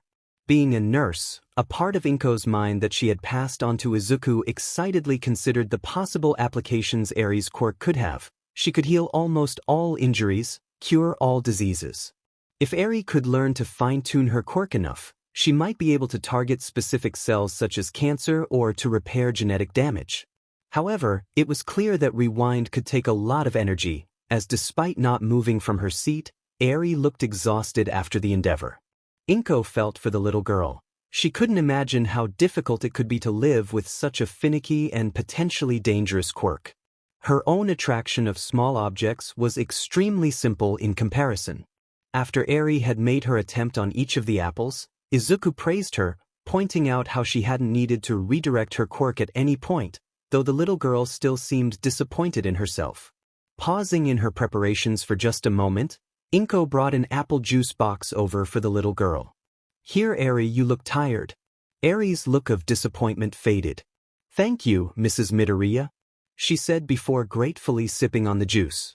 Izuku smiled a thanks to Inko as well before she went back to work. While Inko started to work on the rice and pound some pork chops into shape, Izuku began a different lesson for Eri, teaching her how to play chess. Inko was proud of her son, but part of her shuddered for Eri's sake. Ever since Izuku had started taking lessons with Principal Nezu, he had become essentially unbeatable in the game, and Inko had spent many nights mentally exhausted from the games Izuku had convinced her to play and completely slaughter her in. She smiled though as Eri seemed to pick up on the game well enough, having fun with the little pieces. They worked through a game before stopping, as Eri unexpectedly approached the counter where Inko was working. "Mrs. Midoriya, what are you making?" Eri asked in interest, watching as Inko mixed spices into the breadcrumbs. "I'm making katsudon," Inko replied, noting with pleasure the sight of her son's mouth watering. "Have you ever had it, Eri?" When Eri shook her head, Inko explained. Katsudon is basically pork fried in breadcrumbs and served over rice. She proceeded to cover the pork chops in flour, followed by slathering them in beaten egg yolk. "I'm just about to bread these pork chops." Noticing Eri's rapt attention, Inko decided to let her get involved. "Would you like to help, Eri?" Eri nodded, somewhat timidly, but still interested in the prospect of a meal that could get Izuku so excited. "Well, if you two could wash your hands, I would appreciate it." Once Izuku and Eri's hands were clean, Izuku showed Eri how to dredge the pork chops in breadcrumbs. The sight made Inko smile with nostalgia, remembering how she had shown Izuku how to do the same when he was Eri's age. Once the two were done, Inko would have to handle the rest of the cooking herself, but the two were still too engrossed in the sound and smell of the sizzling pork chops and stir-fried vegetables to move too far away. So Izuku brought over some paper and crayons to the kitchen's island table for Eri to draw with. As the pork chops were starting to turn brown, Inko couldn't help but notice what Eri was drawing. "Eri, is that you and Izuku with cat ears?" she asked, her heart melting at the image. Eri nodded. "I'm drawing Izuku, Mirio, and me back when they took me to their cat cafe." "Oh right," Inko remarked. "Izuku told me about that. That sounds like it was fun." Inko smiled as she transferred the pork chops to a plate to cool. "It was. Do you want to see the picture we took there?" Eri suggested, her eyes lighting up. Inko noticed her son starting to blush, and her mom instincts told her that this was something she needed to see. Eri ran off to her room and picking up a framed photograph, displaying Eri, the deceased hero student Togata Mirio, and Izuku, wearing a Nico outfit, all of them wearing cat ears and a kitten on their heads. "Oh, Izuku!" Inko squealed with glee, hugging him close. "Why didn't you send me a copy?" she demanded. I could do that if you want, Mom. Just," Izuku's voice lowered to an embarrassed murmur, "please don't show it to too many people." Inko laughed and transferred the breaded pork chops to plates of rice, announcing that their meal was ready. "Itadakimasu," the three declared before digging in. Eri took a careful bite, and her eyes lit up. "It's really good, Mrs. Midoriya." Inko smiled, her heart warming at the sight of Eri enjoying her meal so much. With how busy everyone who had been taking care of the little girl had been, Inko felt a brief pang in her chest. She was sure that Yamada and the other teachers would make sure Eri was fed and cared for, but Inko wondered how often Eri was able to get a good home-cooked meal like this. With their meal eaten and no one having any work left, Inko made a suggestion. "Eri, how would you feel about a movie?" Eri's eyes lit up, the corners of her mouth twitching. "That sounds fun. What movie are we going to watch?" "Well, let's see what we have available." Izuku turned Yamada's television on and set the streaming service to select a random children's movie. Inko prepared some popcorn for the three of them before sitting with Eri and Izuku and seeing what they had found. Surprisingly, Izuku hadn't picked a hero movie. This looks nice," Inko said, observing the movie's title cover, featuring a mouse wearing a red coat holding a ruby alongside a goofy-looking crow. "How does this sound, Eri? Would you like to watch it?" Eri said after some consideration. "All right then. The Secret of Nim it is," Inko exclaimed, ready to watch a relaxing kids' movie. This was a horrible mistake. What twisted mind came up with a film like this? Inko stared at the screen in horror as it seemed that every nightmare she had ever had as a single mother was condensed into the space of an hour and a half.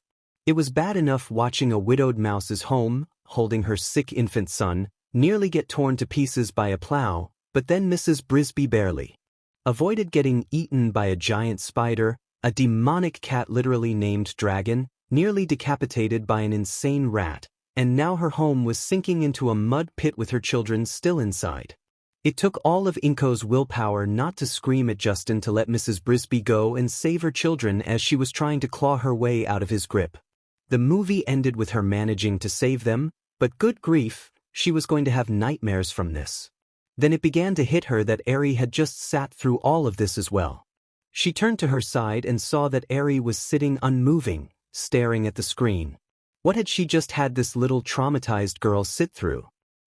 "Eri," Inko stammered, "are you all right? I'm sorry, that was so scary. That was so cool." Eri suddenly burst out in excitement with an actual smile on her face. "What? Do you like that movie?" Inko asked. "Yeah," Eri squealed. There were a lot of scary parts, but Mrs. Brisby was so brave. And the magic was so cool, and Jeremy was really funny, and Eri looked at Inko and frowned. "Mrs. Midoriya? I think you're hurting Izuku?" Can't breathe. Izuku gasped for air as his mother had at some point latched onto him in a hug in some instinctual desire to protect her baby. Inko squeaked, releasing Izuku and apologizing profusely. After he had caught his breath though, Izuku's attention was caught when he looked at Eri's smile and grinned. "So, you like that movie, Eri?" he asked, kneeling down. "Yeah," Eri said again, quickly recovering from her concern. "Thank you so much for letting me watch it, Izuku and Mrs. Midoriya." Inko felt touched by Eri's innocent joy, even more so when the little girl hugged Izuku, and then Inko in turn, which she gladly reciprocated. Later, after Eri had brushed her teeth and had gone to bed, Izuku suddenly enveloped Inko in his own hug. "Mom, thank you so much for coming. I think you made Eri feel really good. That was the first time I've seen her smile since Togata died."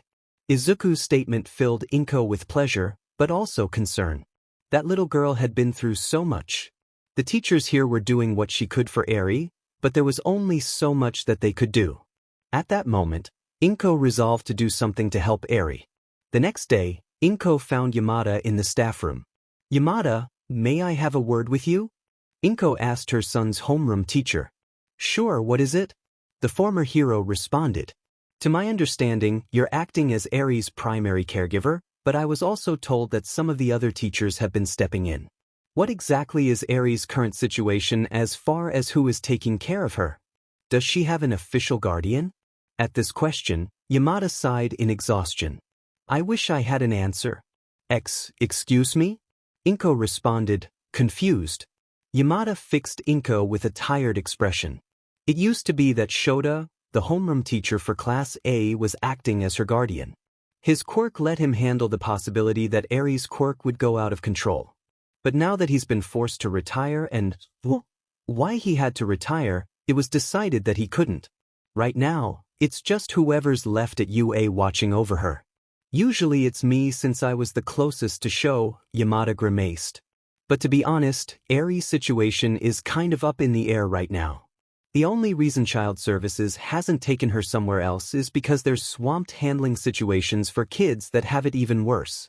At least here, Eri has food, a roof over her head, and people." "Well," Yamada managed a small smile, "your son helping her handle her quirk, but Eri doesn't have anyone really fixed in her life, if you know what I mean." Yamada sighed, facing the floor. "Eri trusts me enough to stay here and eat food that I make her, but I know it's been really rough on her. She doesn't see me the same way she did for Sho, or Togata, or heck, even your son, and I can't blame her. I've been trying for the little listener, I really have, but I've also got all of these other kids to take care of, and I keep getting asked to help out by the police, so I keep having to leave her with babysitters like this." Inko looked at Yamada with sympathy. She had her suspicions that Eri's guardianship wasn't exactly stable, but it was still upsetting to have them confirmed. However, she had been thinking about something ever since she started to have these suspicions. "Yamada, would it perhaps be helpful if Eri stayed over at my apartment?" Yamada blinked, looking at Inko. Are you saying that you want to adopt her?" Inko couldn't help but feel butterflies in her stomach at this statement, but she tried to push them down and handle the situation rationally. "I understand that Eri's legal status as far as guardianship could be difficult right now, and I know that I have only known her for a day, but I can't help but think that she might benefit from having a more, and don't take this the wrong way, Yamada," Inko tried to add respectfully, "but it might be helpful for her to have someone who's had more experience raising a child. Even if I would just be fostering her unofficially, It would make me a lot happier to know that Eri has someone taking care of her who has the time to be with her. Are you sure about this? Yamada asked after considering Inko for a moment. It sounds like you and the rest of the teachers have been trying to take care of Eri to the best of your ability. It makes sense that I would help as I'm able to, especially since I don't have the added responsibilities of hero work. Yamada blinked, looking away from Inko for a moment. As he thought though, it seemed as if he was relaxing more. Well, if you're up to it, let's see what Eri thinks. About a week after the sports festival, Izuku was called to a meeting in the teacher's lounge with the new Class A teacher. Midoriya Izuku? My name is Tsuragami Kenji.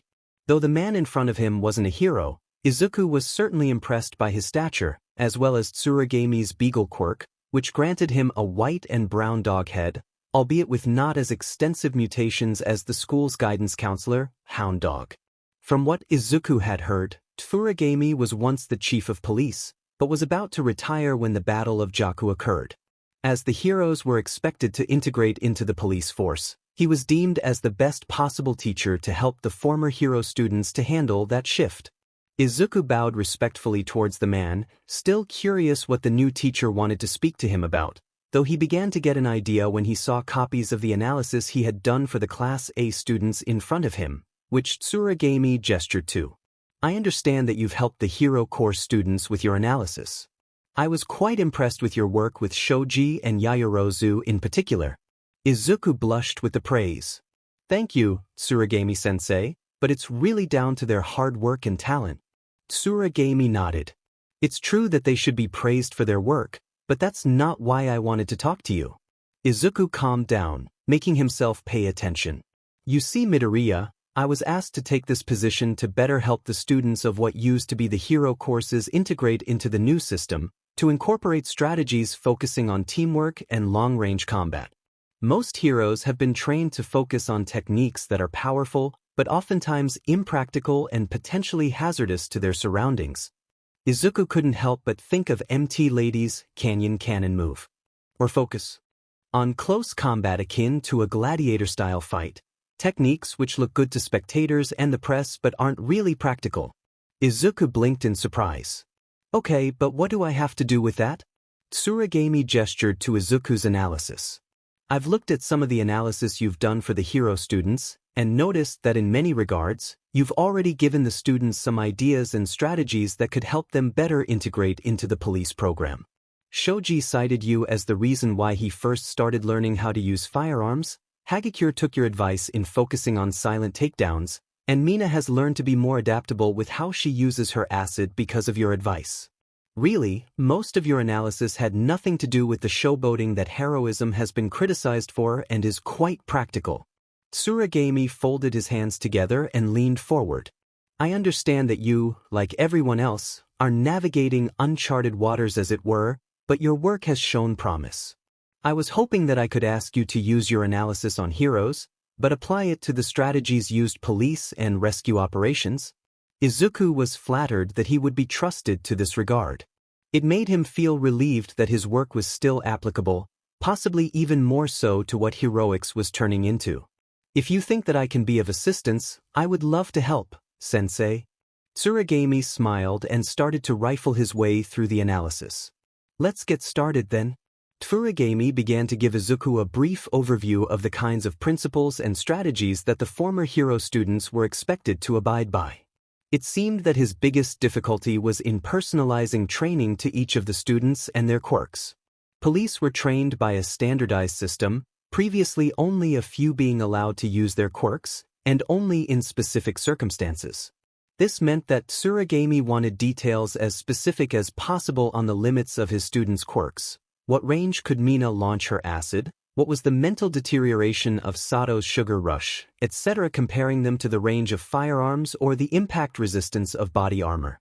Despite the different mindset that Izuku was being asked to adopt here, it was quite exciting for him to explore, particularly in applying the students into collaborative scenarios, figuring out the distance that Kaminari needed his allies to be at to safely use his shock discs, how many of the other students' Zero's tape could support when rappelling down a building, or how much energy Hagakure could refract from Aoyama's naval laser. At this point though, Tsuragami had to stop Izuku. I'm sorry, Midoriya, but Aoyama is no longer a student at UA. Izuku dropped the notebook he was reading through. What? Why? He and his family immigrated back to France. He transferred to a hero school there. Tsuragami picked out a few documents, separating them from the others. Bakugo, Kirishima, Rin, and Mineta also all dropped out. As much as Izuku had come to realize how much better off he was without Bakugo in his life, he couldn't believe that he would just quit. From what Izuku had seen of Kirishima, he was also surprised at how someone so exuberant would drop out. He couldn't understand why Rin would either. Mineta? The less said about Mineta the better. Why so many though? Why now? Tsuragami gave a tired sigh. I wasn't that surprised, to be honest. Rin's family wasn't happy with the revelations of what's gone on with the HPSC or this school and decided that he's better off in his home country. Tsunatori from 2B is the same. Her family has moved back to the US. Besides that though, UA is having the same issues as all of the police and rescue departments are in integrating heroes. Even disregarding the backlash from all of the scandals being revealed, quite a few heroes simply retired when they realized that they weren't going to be supported by the HPSC and living as celebrities anymore. Some have become vigilantes. Even those that tried to integrate are having problems adapting to the new rules and limitations to the system. I expect more students to drop out before the end of the semester. It's like I told you, Midoriya, a lot of heroes have been trained to handle issues in a way that isn't compatible with police work. We can't just sweep the expenses of a fight that wrecks a city block under the carpet anymore. Izuku looked at the files. Aoyama seemed to revel in the glamour of heroism. With that gone, Izuku could understand how he would lose interest. Izuku remembered Mineta talking about how he wanted to become a hero to attract girls, and would likely have quit for similar reasons. Bakugo, knowing Bakugo the way Izuku did, it was probably the loss of the ranking system that sealed the deal for his former bully. Bakugo had always seen heroism in the way that Endeavor had, as a competition to prove himself the best. Without the competition, Izuku guessed that Bakugo would have chafed at the standardized, regimented form that heroism was taking. Considering what Tsuragami said, most likely Bakugo was either going to join the former heroes that were attempting to protest the changes in the system, or he was going to become a vigilante. As for Kirishima, it might not have been fair for Izuku to judge the boy like this, but regardless of his far more positive attitude, following after someone like Bakugo unfortunately threw his own character into question. Yaoyorozu had in confidence shared a frustrating argument she had with Kirishima in the wake of Bakugo's kidnapping. She had managed to attach a tracker to one of the Nomu used in the summer camp attack and had given a receiver to the heroes. Kirishima had overheard this and wanted to use a second receiver to try to track down Bakugo himself. Yaoyorozu had refused on the grounds of the idea being stupid, dangerous, and illegal, and none of their classmates thought that it was a good idea either. A rift had formed between Kirishima and the rest of the class since then. Izuku could recognize that Kirishima wasn't like the sycophants that followed Bakugo around in Aldra, but he also felt that he was clinging to an image of Bakugo that simply wasn't true, one that was going to seriously hurt him. If Izuku was right and Bakugo was acting as a vigilante now, he didn't like to think about how that was going to turn out.